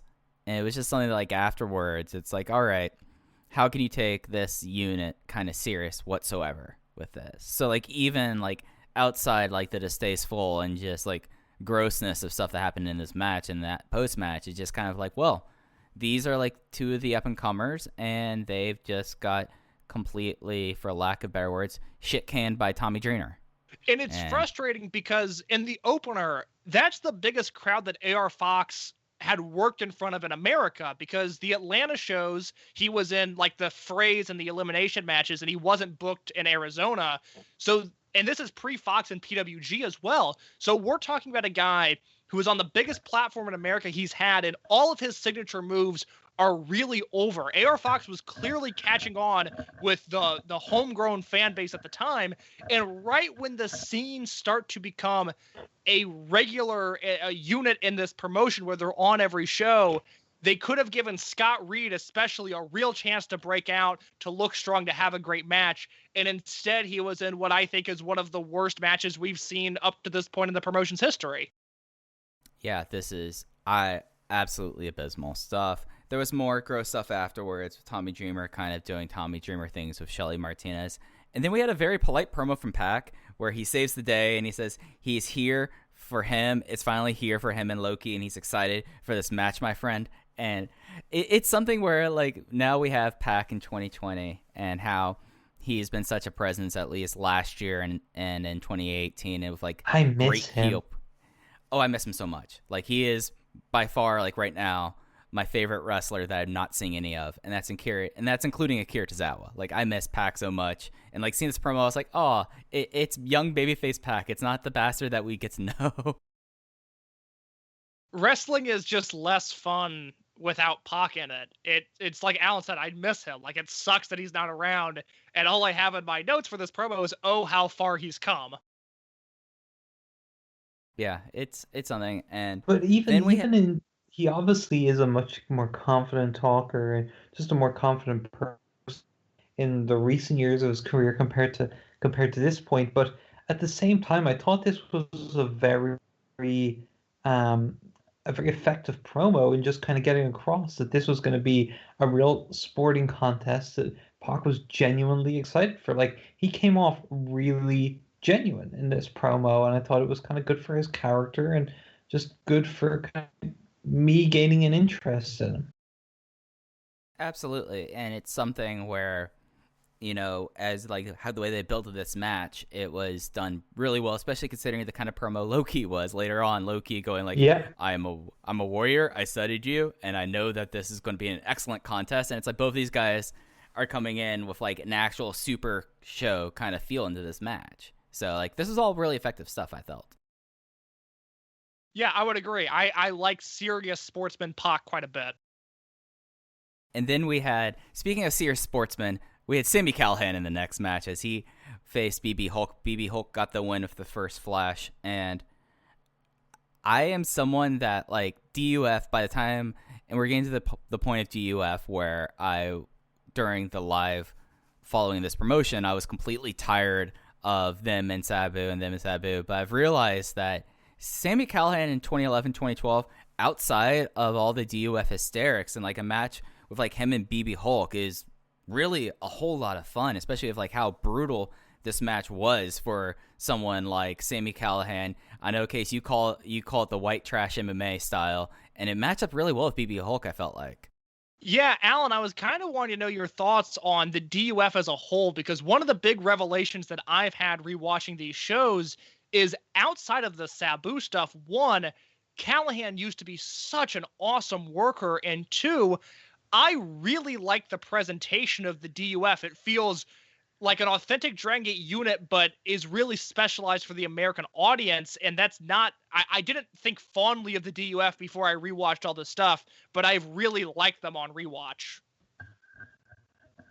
I have grown to have a distaste for young Samuel Callahan, both as a wrestler and as just a general entity on this planet in recent years, to such a degree that it kind of has made me forget that I was a big fan of Sami Callahan around this point. And I forgot just how good he was. Like, those matches with Finlay were amazing. He has a bunch of great stuff, and he would have been like one of the guys I looked forward to around these times when I'd see him on cards. And as well, BB Hulk, when you think of now, you kind of think of broken down BB Hulk, but this was around probably the peak years of BB Hulk. I mean, Matt Blanky teaming with Tozawa BB Hulk, that's close to the best BB Hulk we've ever seen. So I saw this match and I was like, okay, this is going to be nothing special mid-card Sami Callahan versus BB Hulk match. I was thinking about that using my 2020 brain. Watching it, they began to hook me, and I was like, "Oh, this is pretty darn." And I'll get into more of the specifics of the match in a sec, but just regarding the DUF, as you asked, Case, yeah, I was a big fan of them at the time. I don't think the faction amounted to living up to the potential that I think it had, but I was a fan of all the members. I was a big Pinky Sanchez fan. I'm not sure why. The voice wrestling guys over the years have made Pinky me. Sanchez fans. The voice wrestling guys over the years, with their disregard for Pinky Sanchez, have made me question what it was that I liked about Pinky Sanchez, because I don't remember anyone really hating on him at the time, but the guys retroactively just, he gets more smart than almost any other wrestler they ever talk about whenever his name comes up. So yeah, I'm not sure, but at the time I liked him. I was a long-time fan of Eric Cannon. I still think Eric Cannon is awesome. I've always been a fan. And Sammy, as I mentioned, was great around, like, from 2009 to 2000, really when he signed with WWE. Sammy was awesome. So yeah, I love the idea of the stable. I remember they had a match with Mochizuki and Susumu that you guys have probably already talked about on a previous show, and it just, yeah, it didn't really amount to what I was kind of hoping for. But this match definitely delivered, and just, I was taken aback by how hard hitting it was. What a great, just kind of grimy fight it was. We talked about the ropes earlier and how they plagued the show with all kinds of issues the wrestlers were having throughout. There was a big springboard trip from BB on the ropes, but I actually have a theory that was an intentional spot. Sammy was big on working in unique spots into his matches around this point in time, like unique realistic spots, and the way they flowed from this quote botch, it was almost too perfect, and I was left thinking that this was an intentional thing that happened towards the end of the match. But yeah, and if so, really, really smart spot as well. Really, really smart.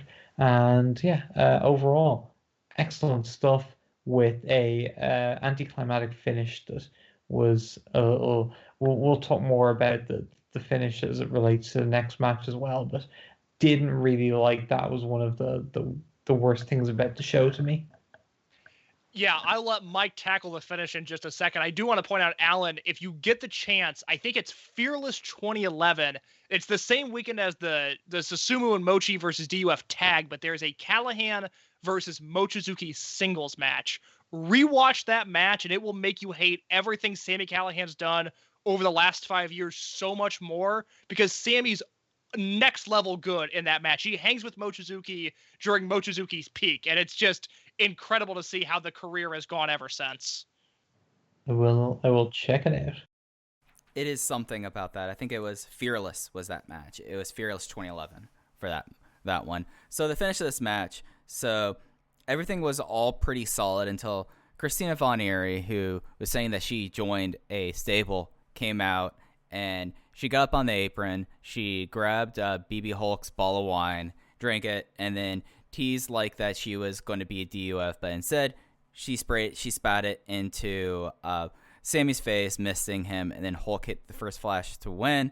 And then we had a whole bunch of Sabu and DUF stuff where Sammy cuts a promo saying he never should have trusted Christina Von Eerie, but he's past that and he's focusing on Sabu. He's going to end Sabu's career. He calls him out. Then we got the lights out. Sabu attacked. DUF came for the save, and that brought out Fox and Davis, leading to the next match. So I was getting ahead of myself. I was thinking Von Eerie was involved in the next match too, but that's the next match we're going to next sadly. talk about. Yeah, no, unfortunately, Christina Von Eerie is all over this show. It was kind of one of those classic Gabe Sapolsky non-subtlety hammer booking things where he wanted to get one idea over and he drove that idea into the ground in one night. And Christina Von Eerie joining Mad Blanky was just, I'm sure it's a fine idea in theory. I don't know why he wanted to do it so badly, but 7 Christina Von Eerie appearances later, I was over this in one night. Yeah, and it's something that, like, I was having a good time with this match. I felt like these two guys worked really well together, and, you know, I mean, as we've been saying all along, Sammy pre-WWE was a lot of fun. It's just hard to separate Sammy the person and Sammy the wrestler now with that. And that leads us to the street fight. That was John Davis and Sabu defeating DUF with a 3 seconds around the world on Pinky Sanchez. And I just have no time for Sabu in 2012, and even less of it rewatching it in 2020 personally.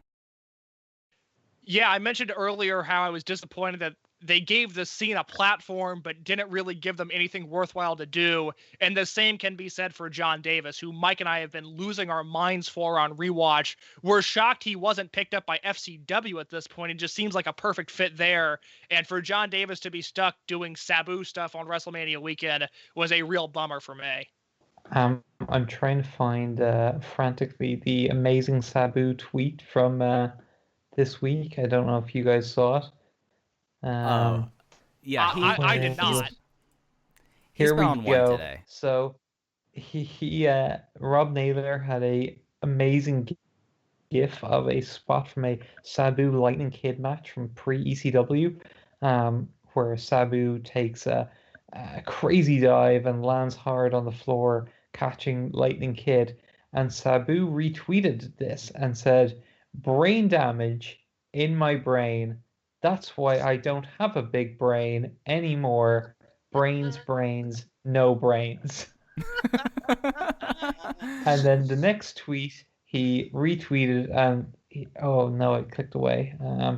I accidentally clicked a trending topic, which was just the word disgusting.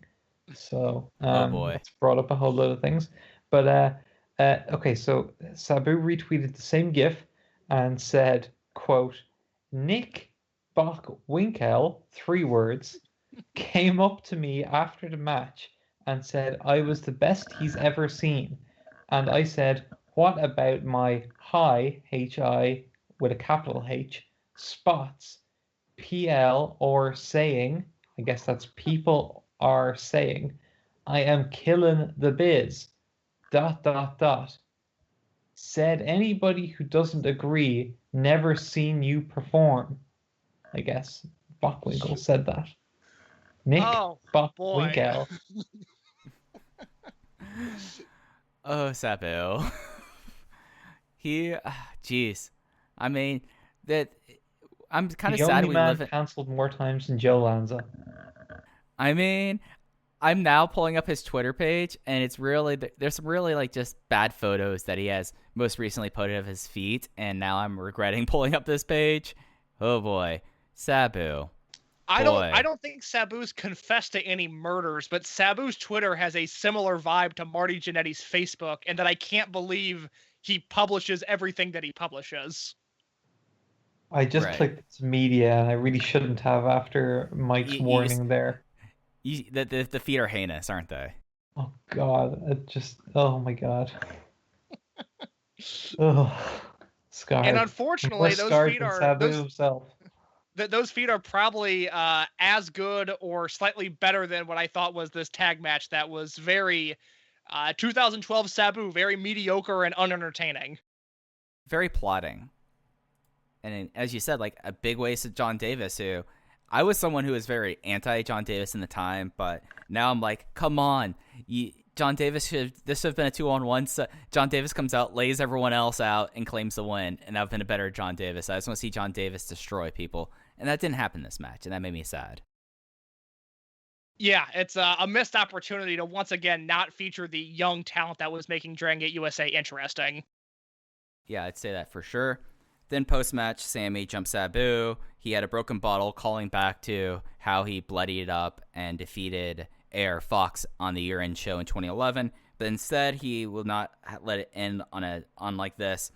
And then he elbowed him.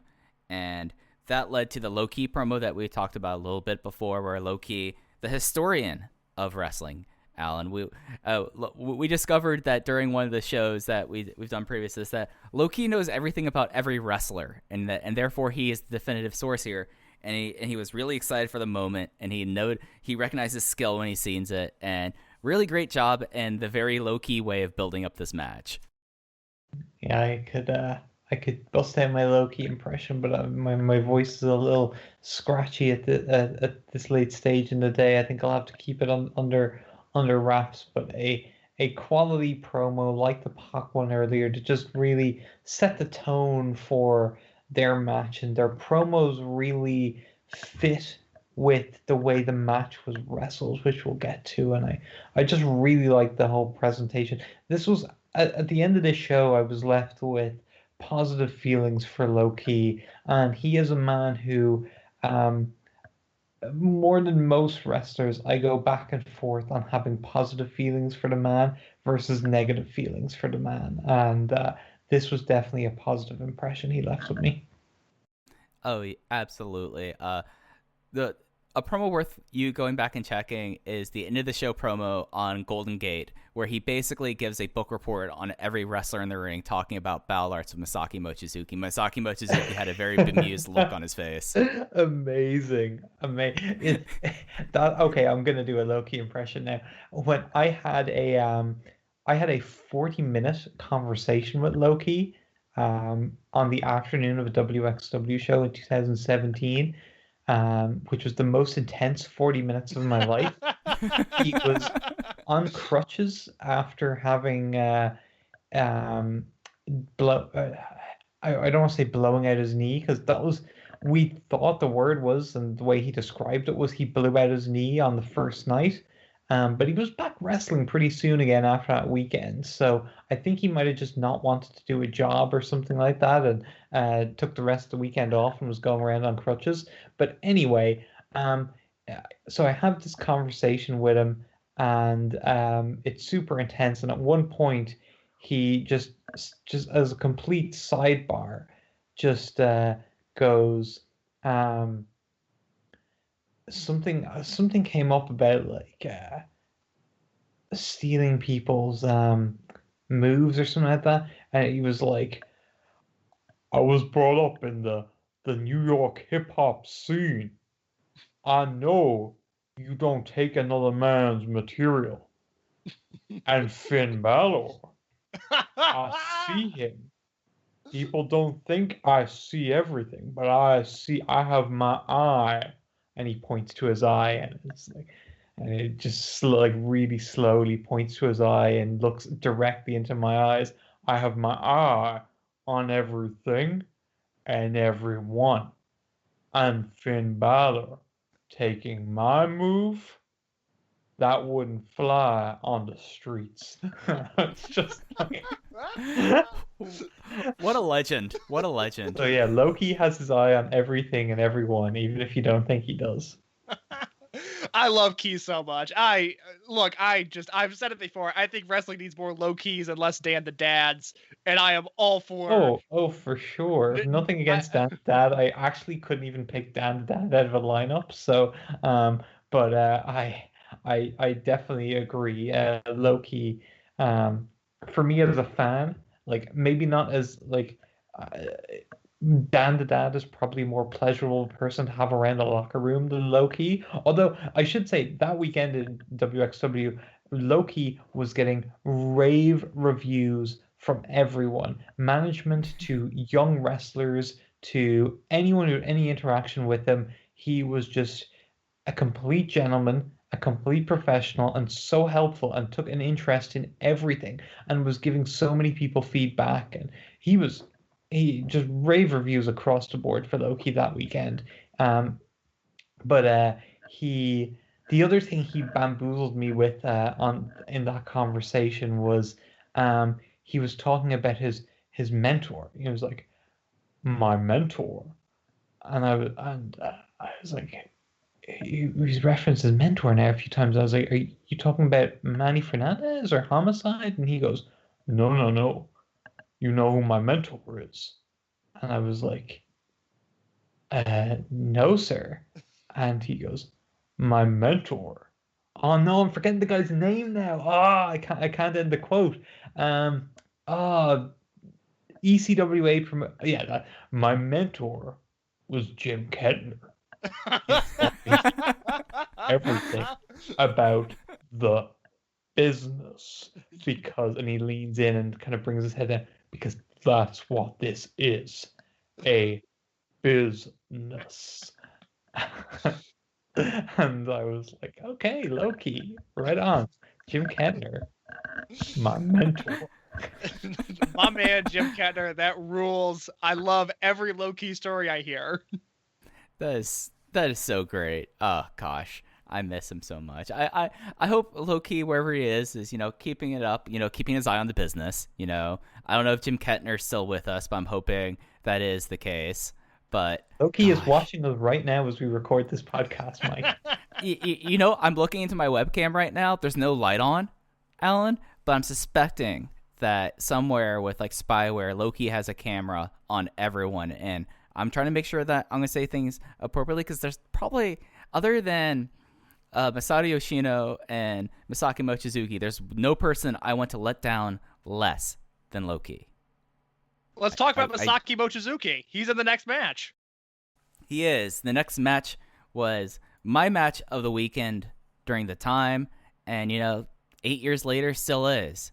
Masaaki Mochizuki defeats Akira Tozawa, the Senkaku Geri, to the face, and I remember just losing my mind in the crowd, Alan and I having our telepathic connection, and just seeing someone that I, over the last few years, really come around thinking that is like one of the smartest wrestlers ever to exist. And then like seeing how he worked the match here again, more brilliant stuff here.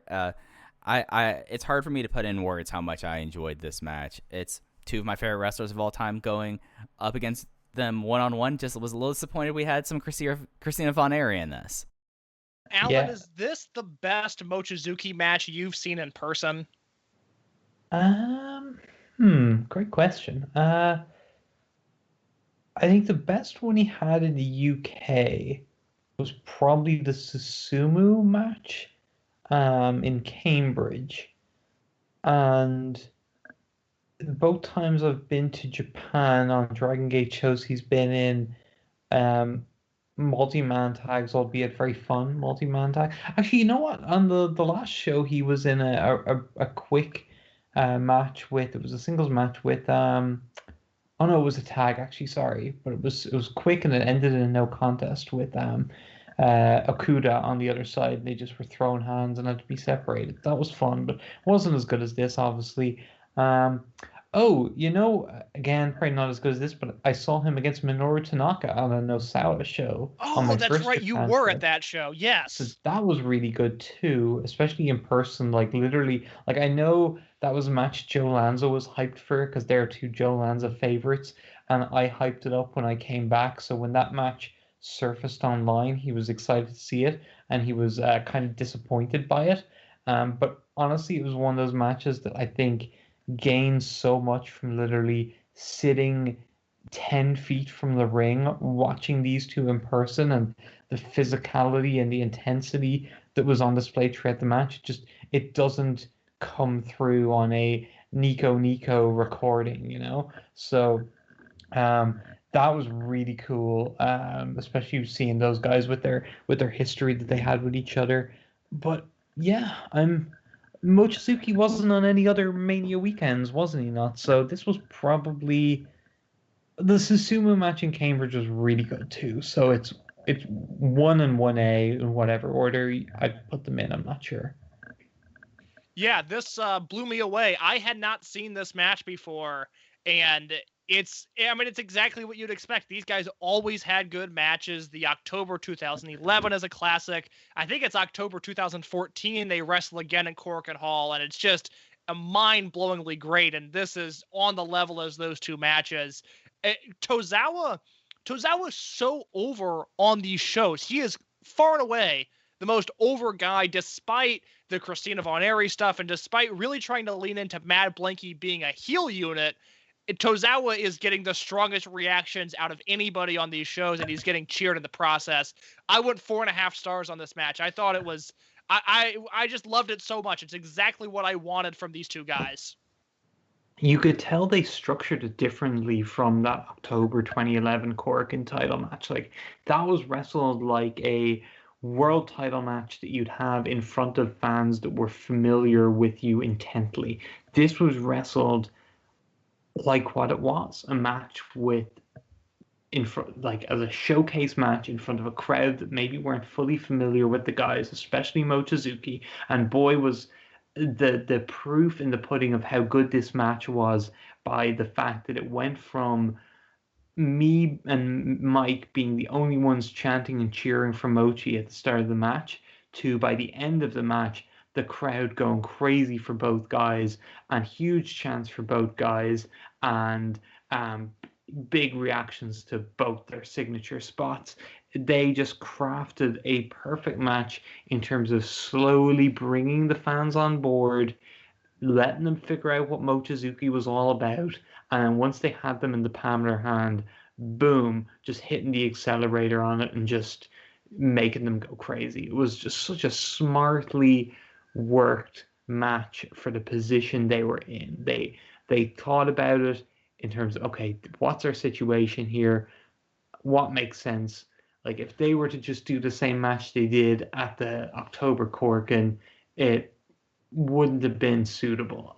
They did something that was exactly right for the situation they were in, and it was great. It was really great, a really intelligent, really enjoyable wrestling match.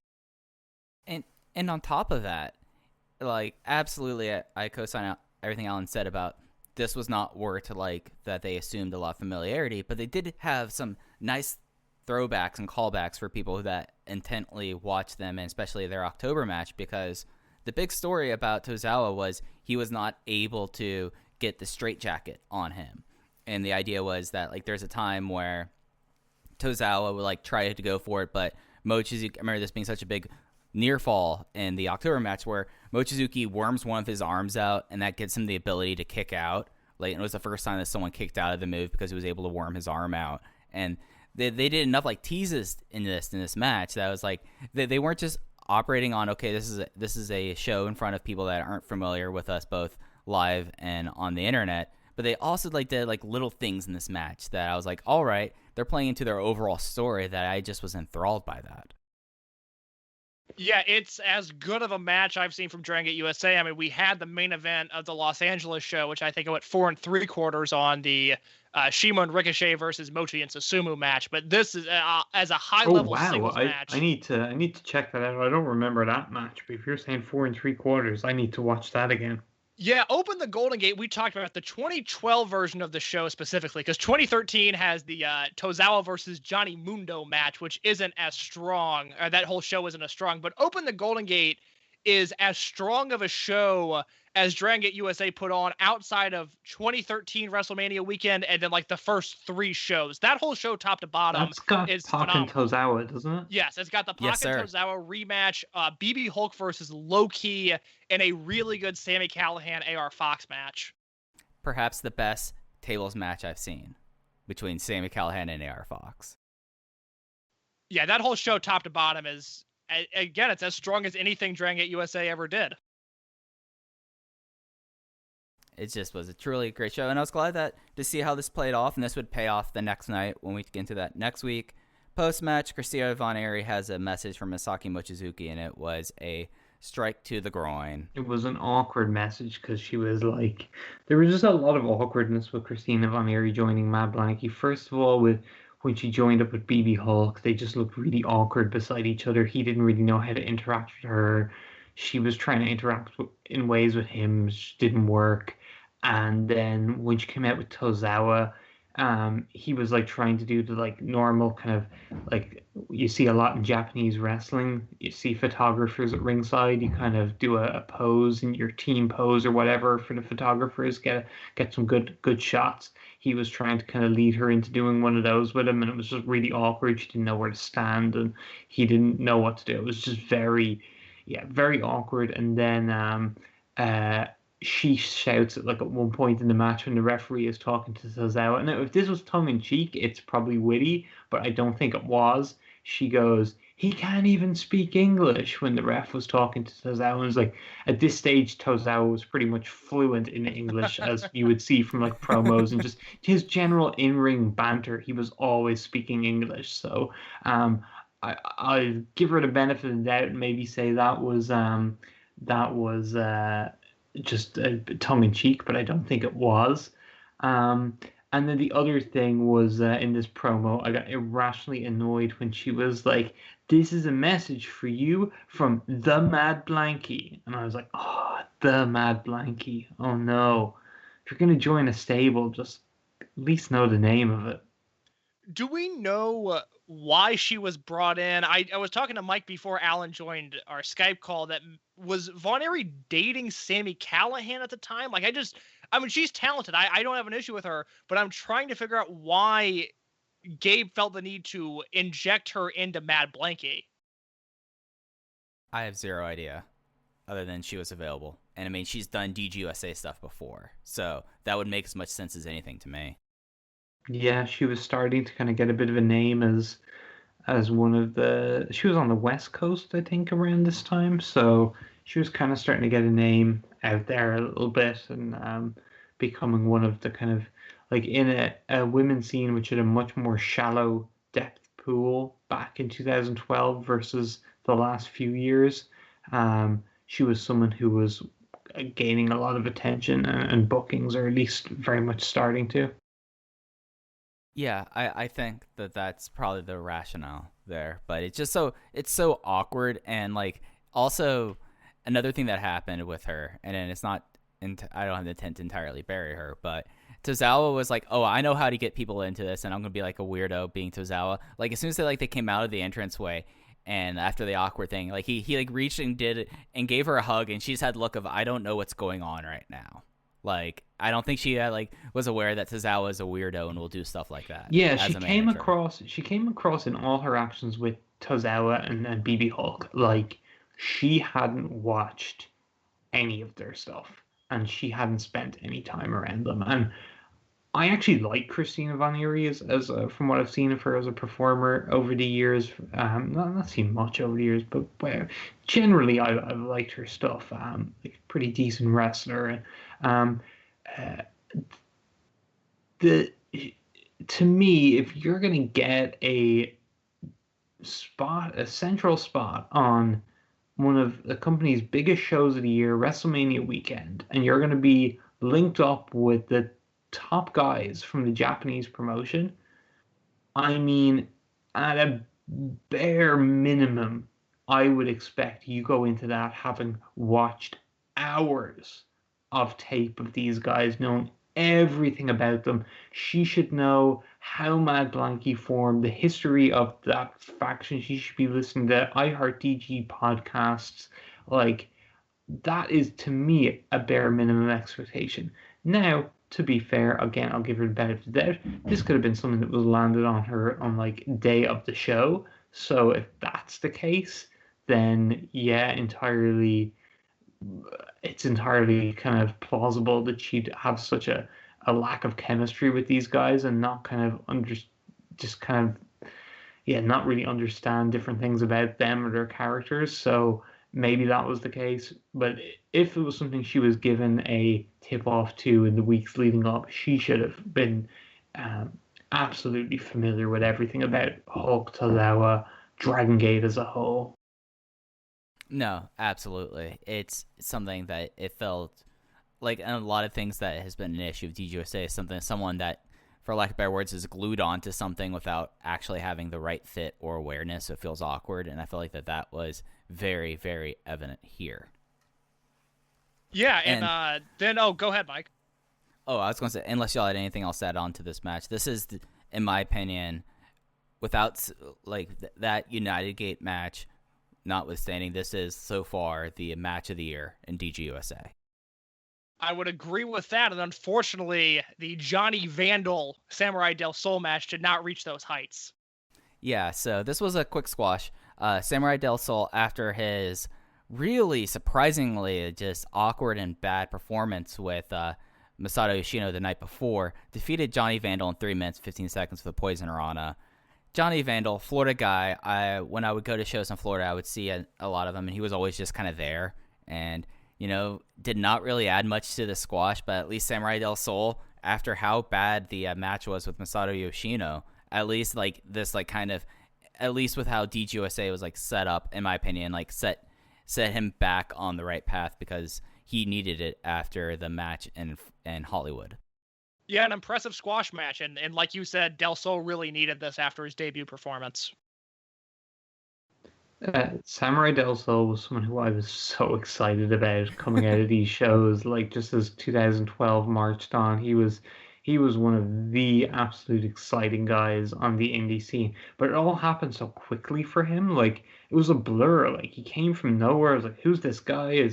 It just all happened so quickly with Samurai Del Sol that it almost seems crazy to me that it was 2012. He was around back in 2012. It feels like it was way more recent. But I mean, he had signed with WWE by 2014. He was June 2013. He doesn't even make it to 2014. He's ahead of the indie signing boom. He's really almost an OG NXT guy who was on, I think, on the first Arrival even.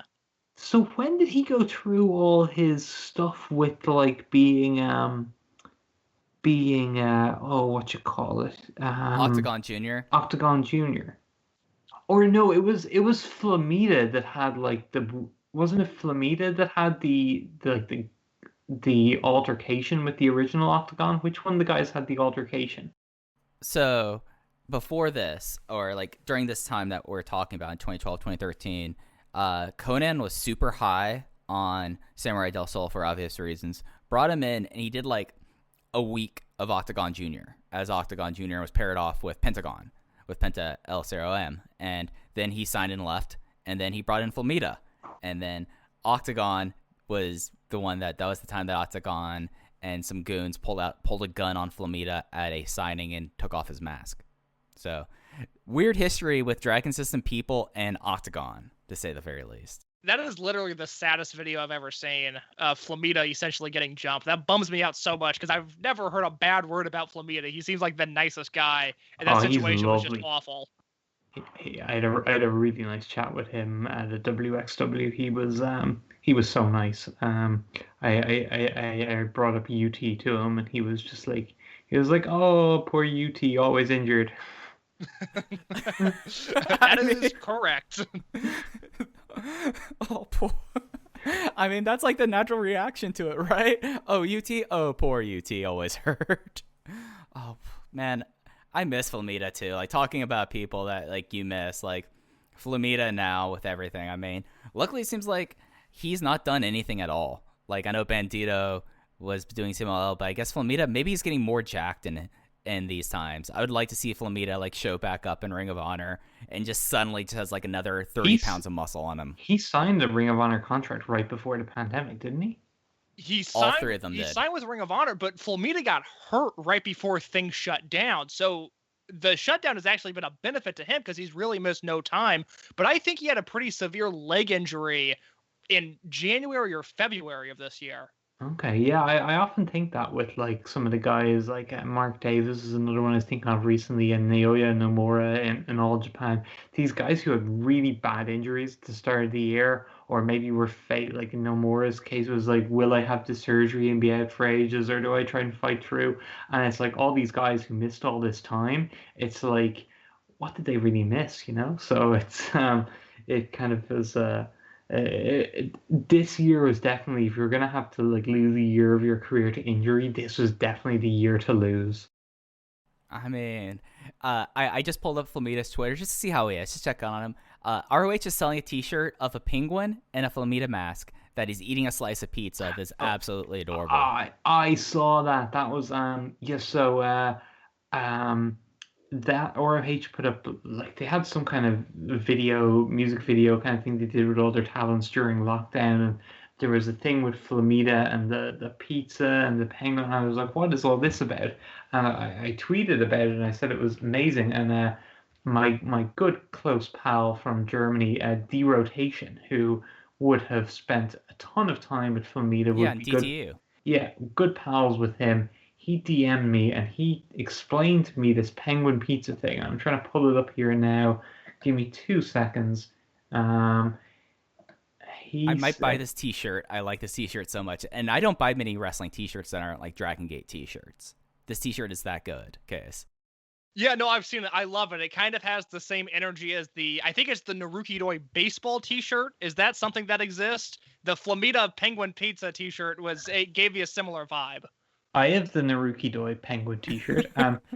Me and Joey Bay, not intentionally, both wore our Naruki Doi penguin T-shirts. It is a penguin T-shirt. Okay, Or sorry, it's the Tokyo Yakult Swallow, some kind of baseball team or something. Yeah. Okay, I wasn't crazy. I knew there was a Doi baseball related T-shirt. Yeah, because it's like Doi was brought out in his gear to do like maybe throw the first pitch or whatever at some baseball game, and then he worked spots with the mascot. So Dragon Gate, as it is wont to do, capitalized on this by putting out merch of like Doi versus the mascot, and it's such an awesome T-shirt. And I got one, and Joey Bay got one, and we both wore them to the same Dragon Gate show in 2016, and a group of Japanese ladies came up to us and very excitedly pointed at our T-shirts and asked to get a photo with us.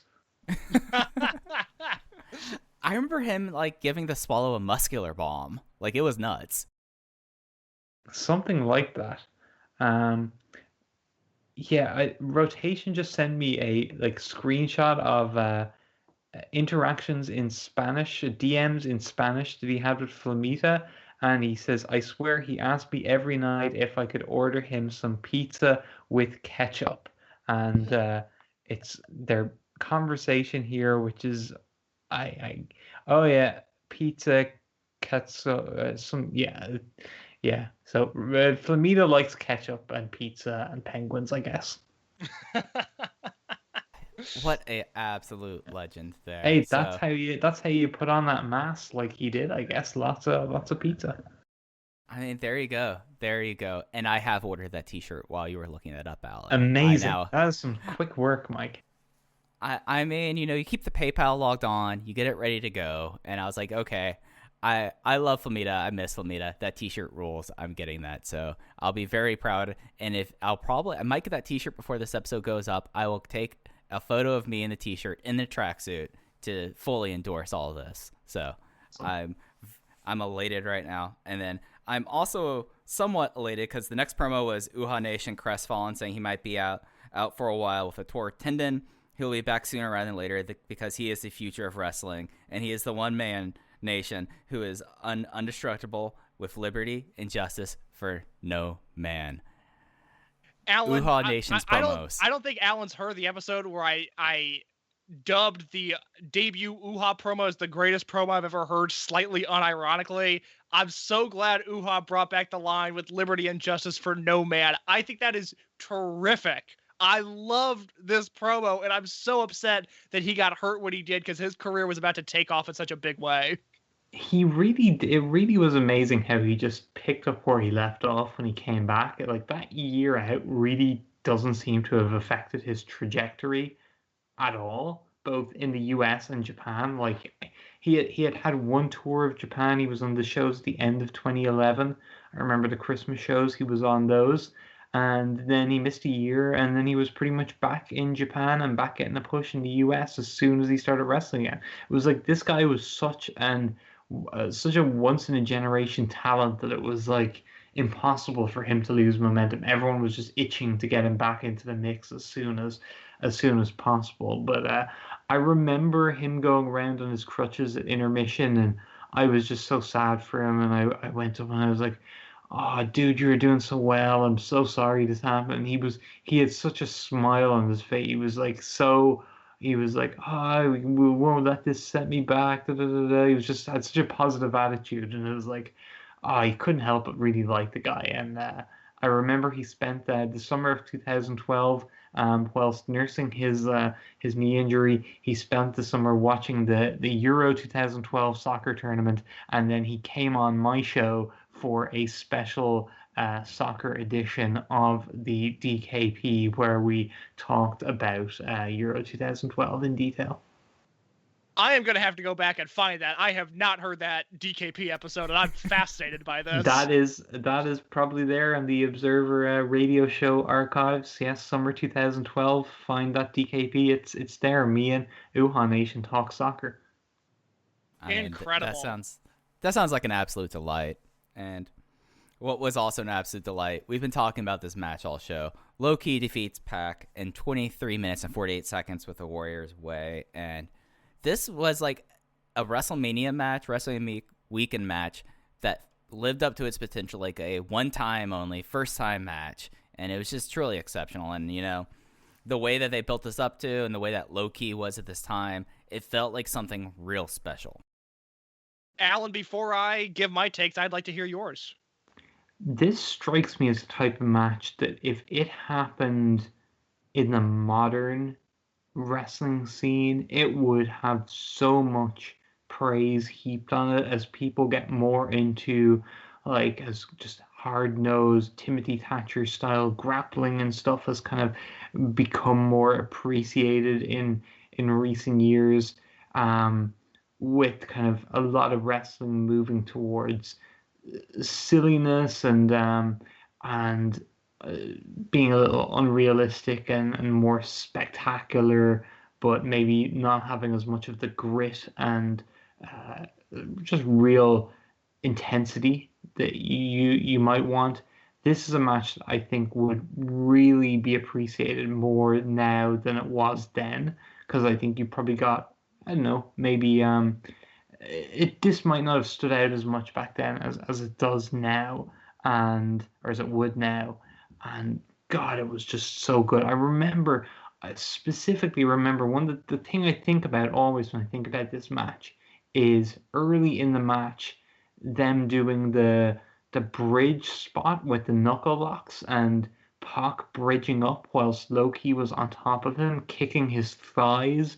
And I remember those kicks sounding like gunshots as he did them, and just that is a memory that's stuck with me, and it's what I think about whenever I think of this match. But I had forgotten a lot of the kind of closing scenes of the match and how it escalates and builds to a really great finish, and it's not even like the finish happens and it's not. I would say it's almost done in a way that's somewhat untraditional. Like Loki kind of takes his time before hitting his finish, and you're like thinking Pop must be moving or something here, or but it was just really emphatic. It was just done slowly and methodically, and when Loki hit that double stomp, it's over, and it was decisive and definitive, and it showed he was the better man on this night. But really well done. I loved everything about this. I would say watching the show last week, as a viewer on tape, with 2020 eyes, I enjoyed this match as much as I enjoyed Mochizuki Tozawa. I wouldn't say I enjoyed one more than the other. They were different kind of matches, but I enjoyed them as much. I'd say live, I probably definitely was more excited about the Mochizuki match, but on tape 8 years later, they're neck and neck for me. I will say there's nothing in wrestling, especially in American wrestling, that really feels the way this match felt. The grit is the right word. There was so much grit and intensity in this match, and it was really not what I was expecting from this. It was such a slow build that ended up being a very climactic match, but it really took a long time to get there. And I think lower on it than both of you. I'm only at 3 3/4 for this. Now, granted, very good to great match, but I really respected what they did, but I didn't entirely love it. But the one positive that I will take away is, and Mike kind of alluded to this when he introduced the match, there was an atmosphere for this match that Dragon Gate USA hasn't had in years at this point. This had the kind of crowd feel that like Shingo versus Davey had on the second show. I think the crowd knew they were watching a really big match and they appreciated that. I really liked the match. I just didn't love it as much as Alan, or I'm assuming Mike. Yeah, I was higher than you on that case. I was 4 flat, but it's something that like with like a match, and like this is something that I've talked about before, where I've come to the realization that my personal wrestler of the 2010s, like taking Okada and Tanahashi off the table because like you kind of have to with this, is Pac. And this is a match that like further solidifies it with me just because of like how deliberate this was. And the idea of very like much so like Pac showing that he could be gritty, that the idea of Pac as a high flyer is just something that's kind of put over, but it's not really the case here. And then you have that going the same time that Loki's like very clearly being like, all right, I feel confident enough in my skills that I have to survive this guy. And then taking the moment, as Alan said, kind of letting it sink in that he has the kill shot in range, and then jumping off and giving one of the best double stomps I've seen in a long time onto Pac and winning definitively. This is the good stuff. This is the DGUSA stuff that rewatching and reassessing and like putting back into context, I'm very happy that like live in person, of course, Mochizuki and Tozawa was 2 matches ago. Like that was my match there. But like watching this here, I feel like I have like deeper appreciation for it.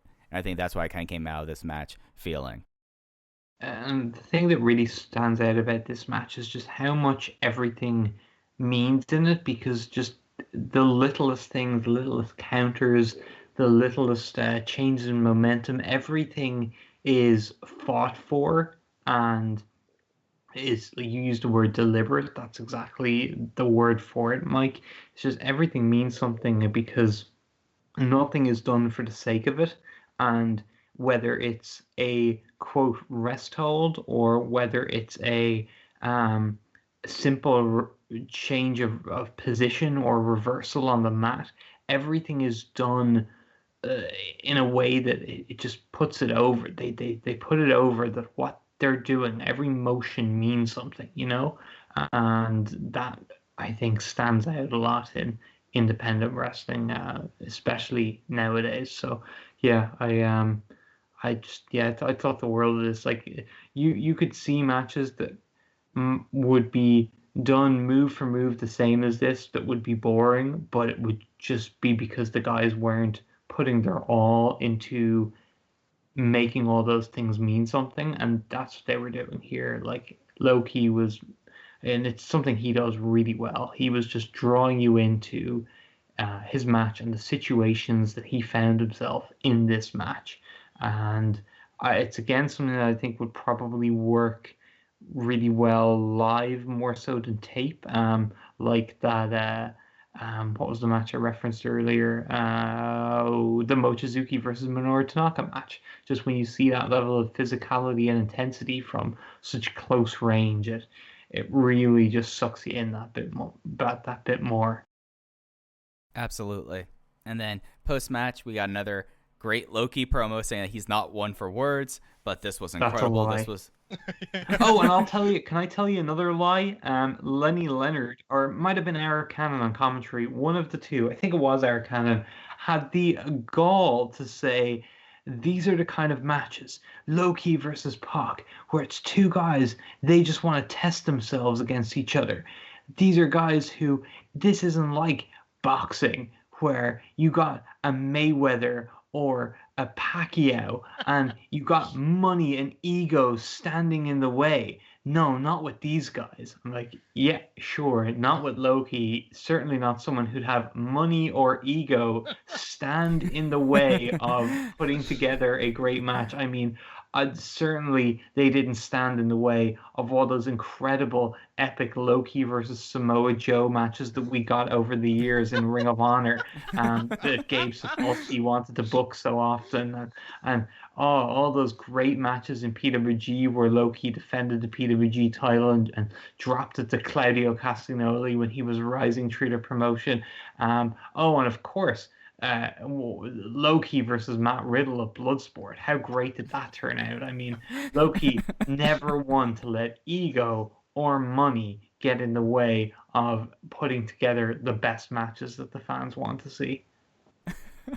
Loki also says in this promo, it's a really eventful Loki promo where he says that for as passionate as he is in the ring, he doesn't do this for himself. He does it for the fans, which I feel like is objectively untrue. We just ran down a list of I feel like he might think that, though. Oh, he entirely thinks that. I think that he probably thinks what the fans want is exactly what he wants. So, well, that kind of goes back to Chuck Taylor's theory that he said of like Chuck Taylor just wants to know what Loki's version of wrestling is. Like if Loki was booking, what does that look like? Because Chuck Taylor's never been able to figure out what it is that Loki is really striving for other than not doing the JOB. The other thing that Loki was striving for in this promo was he said he wanted an Evolve title, something that we would get a year later. Speaking of Sami Callahan doing contrived worked shoot spots, I noticed Gabe did not bring in the Evolve title till after Loki was gone. Probably a smart move by Gabe. Gosh, I want to see what Loki produce is. Like, I'm not certain that it's for me, but I'm wondering what his I'm mind. Certain it's for me. I'd be the first one buying that ticket. Yeah, I'm with 4L here. I think I want if we're gonna keep doing Spring Break and Danhausen's gonna get his own show and Effie's gonna get his own show, let me see what Loki produce looks like. Loki produce gentlemen, we are here to fight. I mean, the big thing that would have to happen with Loki produce is that he's going to be wrestling, he's going to be booking, but I also want him to be ring announcing. That would be huge. He's been trying to get that voiceover career off the ground. I mean, I do know someone that was in, along with David Bixenspan, was watching the Loki motivational talks, and it was even weirder than how Bixenspan described it. We are blessed that Loki has graced DGUSA, and then we could just get a little glimpse in his mind, and as he's getting glimpses of us through our web cameras. So I'm very, very elated about that. So the main event. More than a glimpse, Mike. I am seeing all of you. I hope Loki's enjoying my bright pink tracksuit that I have on right now. I suit up for I suit up for big time shows, and this is a big time show, and this is a big time match. The Vacant opened the United Gate. It was the World One International team of Masato Yoshino and Ricochet defeating the Ronin team of Johnny Gargano and Chuck Taylor. Yoshino gets the win with the Sol Naciente in 19 minutes and 42 seconds. It's something that's very interesting of how Yoshino has been portrayed in the company, and like how much that they've got over the Sol Naciente Kai, and that he doesn't even need it for Chuck Taylor. He just outright taps him out with his arm triangle using his legs like a dork. I don't know about you guys. I loved this match. I thought this was so great up until Chuck Taylor grabbing the title belt and kind of acting like he was going to hit someone with it and then not really doing anything, which led directly to the finish. I thought this match was incredible, and it continues to befuddle me why Dragon Gate did not like Chuck Taylor, because I think he's such a good opponent for all of the native talent. Oh, I was gonna come in with a very opposite point, and you beat me to it. So now we have some controversy here, Mike. I was actually gonna point out that I thought Chuck looked awesome wrestling Ricochet in this match, as they have such great history, and I thought he looked thoroughly outclassed and out of his depth in there, Yoshino. So I'm on a different page with you there.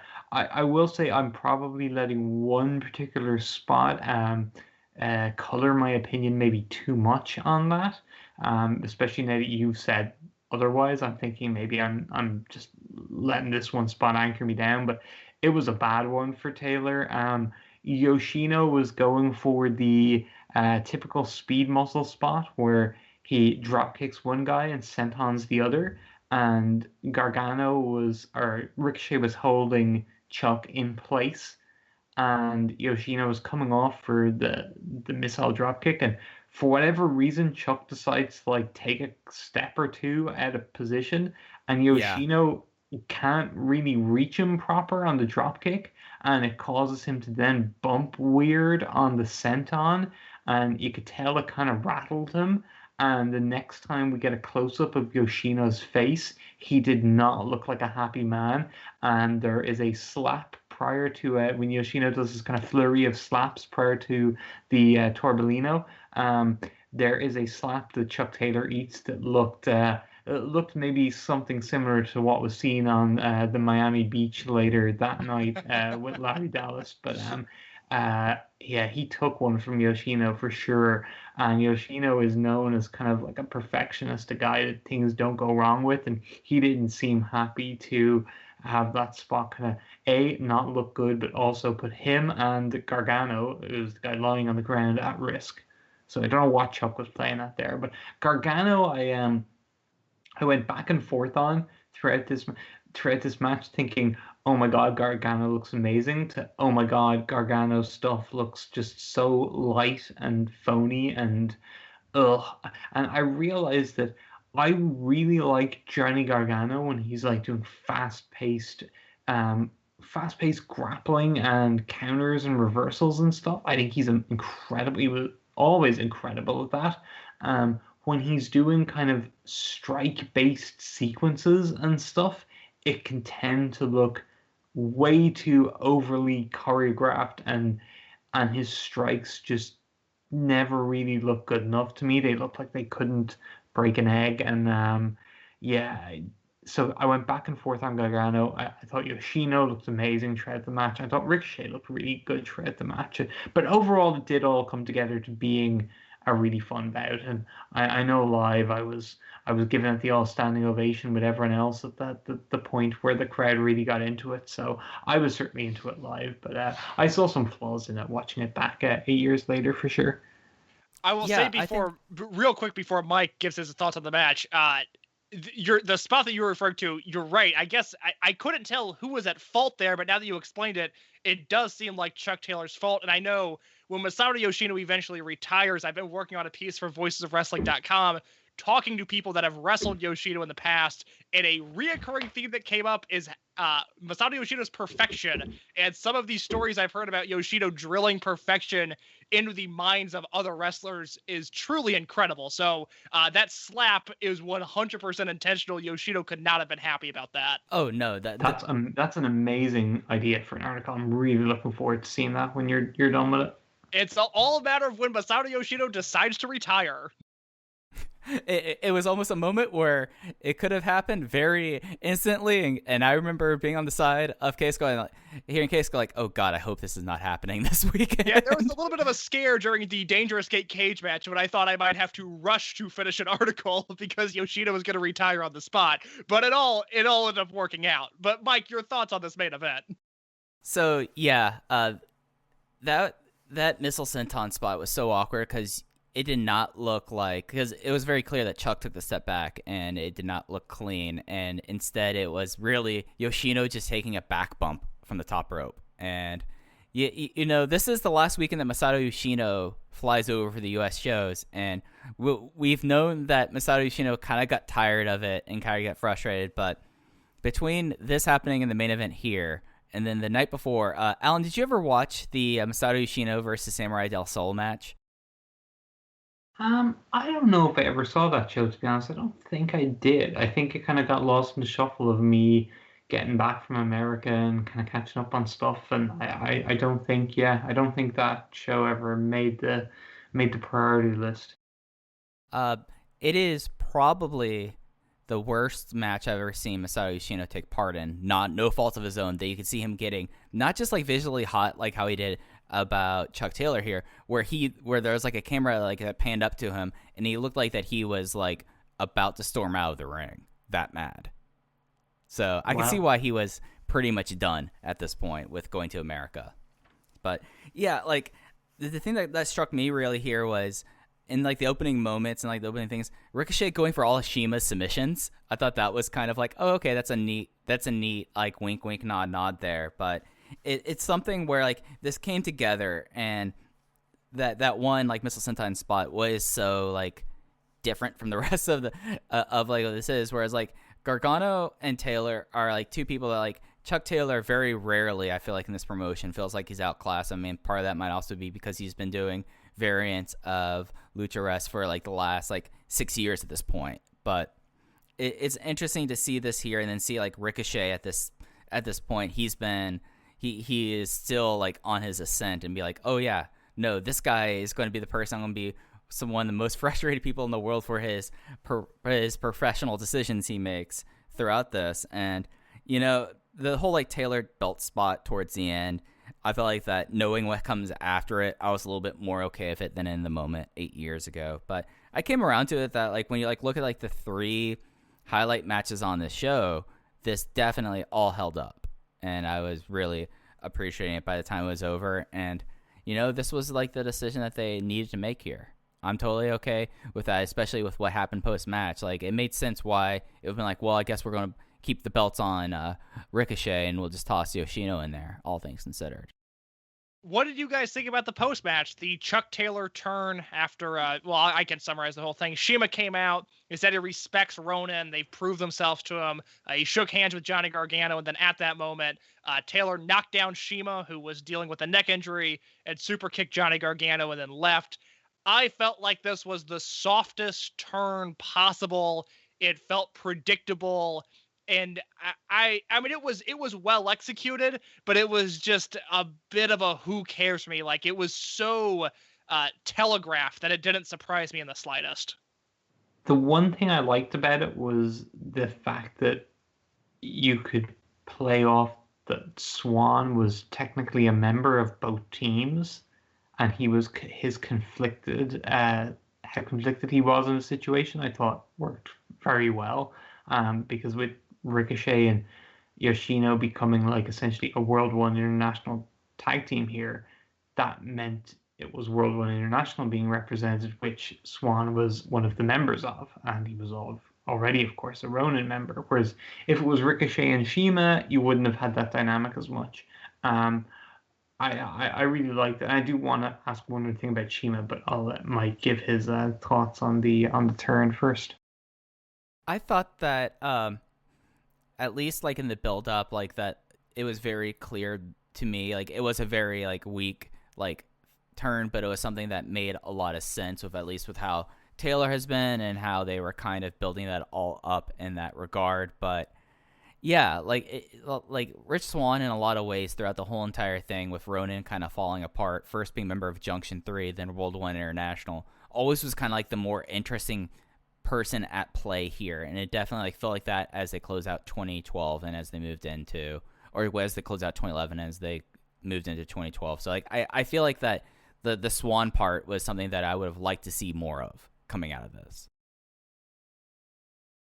And yeah, I was just going to say with regard to Shima, you guys, do you think there's any possibility that with the fact that Shima worked the night before and the night after, and that it made so much sense for them to go with Yoshino and Ricochet as the tag champs going forward, since they're in the same stable and Ricochet and Shima no longer are?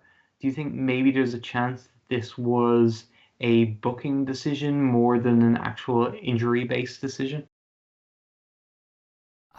Case, I think that it makes sense because we were trying to watch to see where Shima hurt his neck against the scene the night before, and I couldn't find it.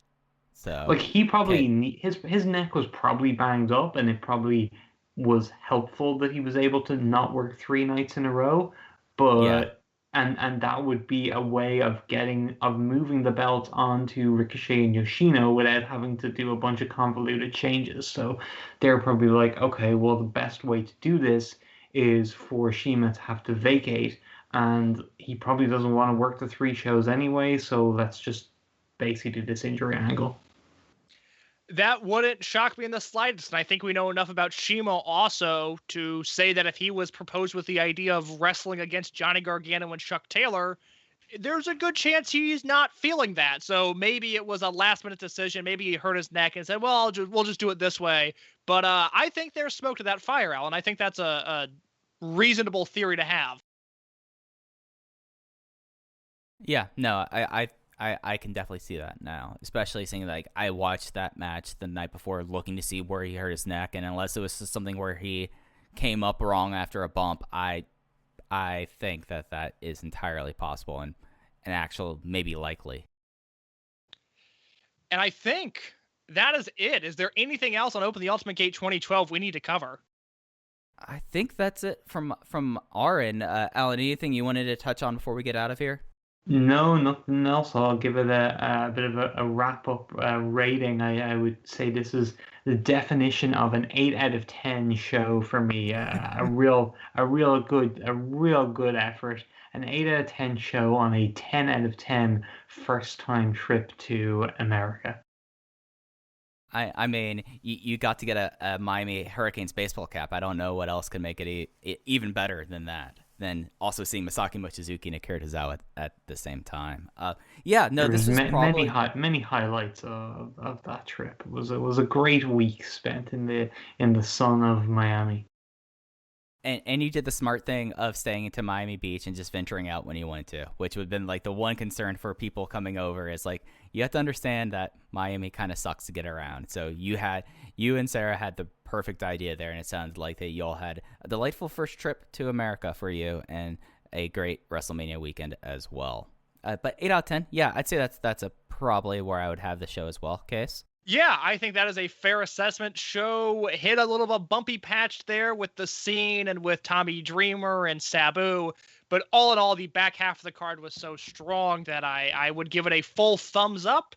And looking ahead to next week, Mercury Rising 2012, a card that featured Bobby Fish versus John Davis, Eric Cannon versus AR Fox, Sabu versus Sami Callahan in a street fight, a 6-way match with Shima, Chuck Taylor, Lince Dorado, Rich Swann, Samurai Del Sol, and a mysterious luchador. The Scene wrestled Los Pendojos, and your 2 main events, the Open the Freedom Gate title match with Johnny Gargano defending against Rich Swann, and low-key joining up with Mad Blanky, Akira Tozawa, and BB Hulk to wrestle Masaaki Mochizuki, Pac, and Ricochet. I'm looking forward to getting to that as well. And Alan, thank you so much for coming aboard and doing the show.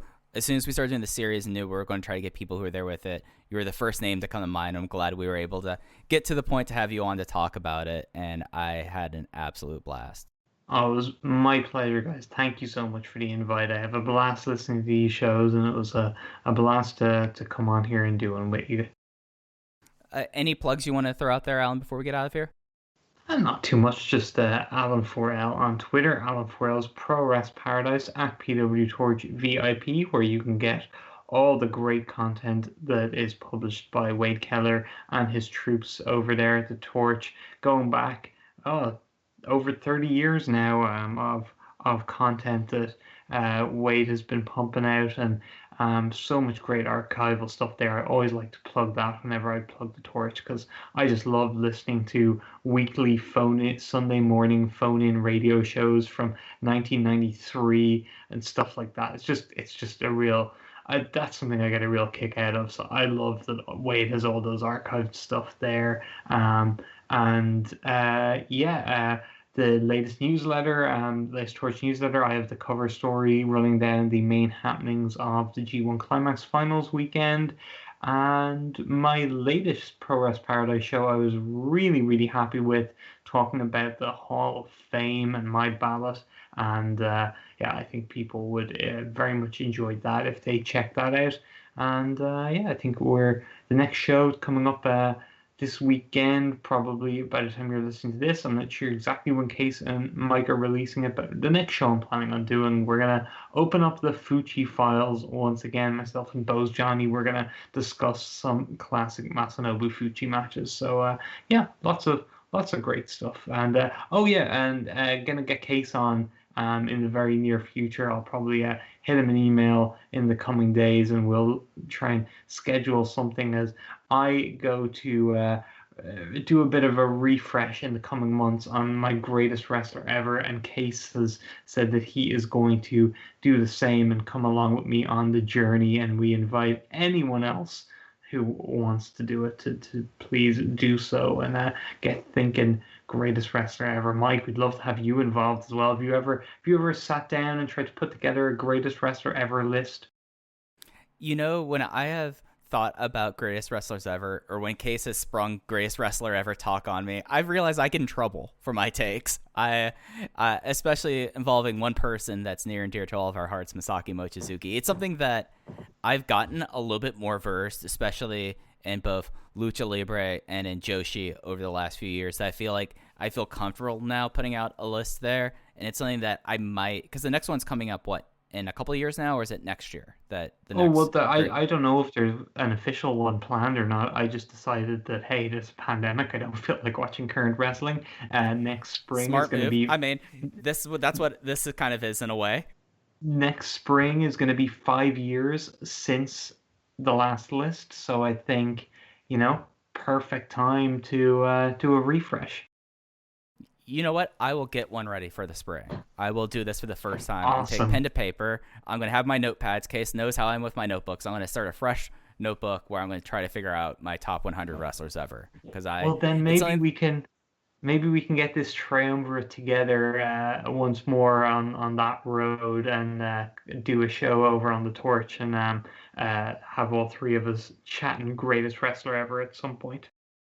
That sounds like an absolute blast. I'm down for it if y'all are. Case, anything you wanted to hit on before we get out of here? No. I have said all I need to say. I'm sure when the three of us do our Greatest Wrestler Ever podcast, that will be a 7-hour show, and I look forward to it. At a certain point, it'll be 7 hours, and I'll be talking about random Lance Hoyt matches that I saw of him on the Texas indie scene. I'm ready to put some deep thought into this as well. So for always, you could follow the podcast at Open VoiceGate. Case is at _ in your case. I am at Fuji Heya with 2 eyes like Don Fuji. Alan is at Alan4L. And that's going to do it for this time on Open the VoiceGate. Rewind and Rewatch. Take care, everyone.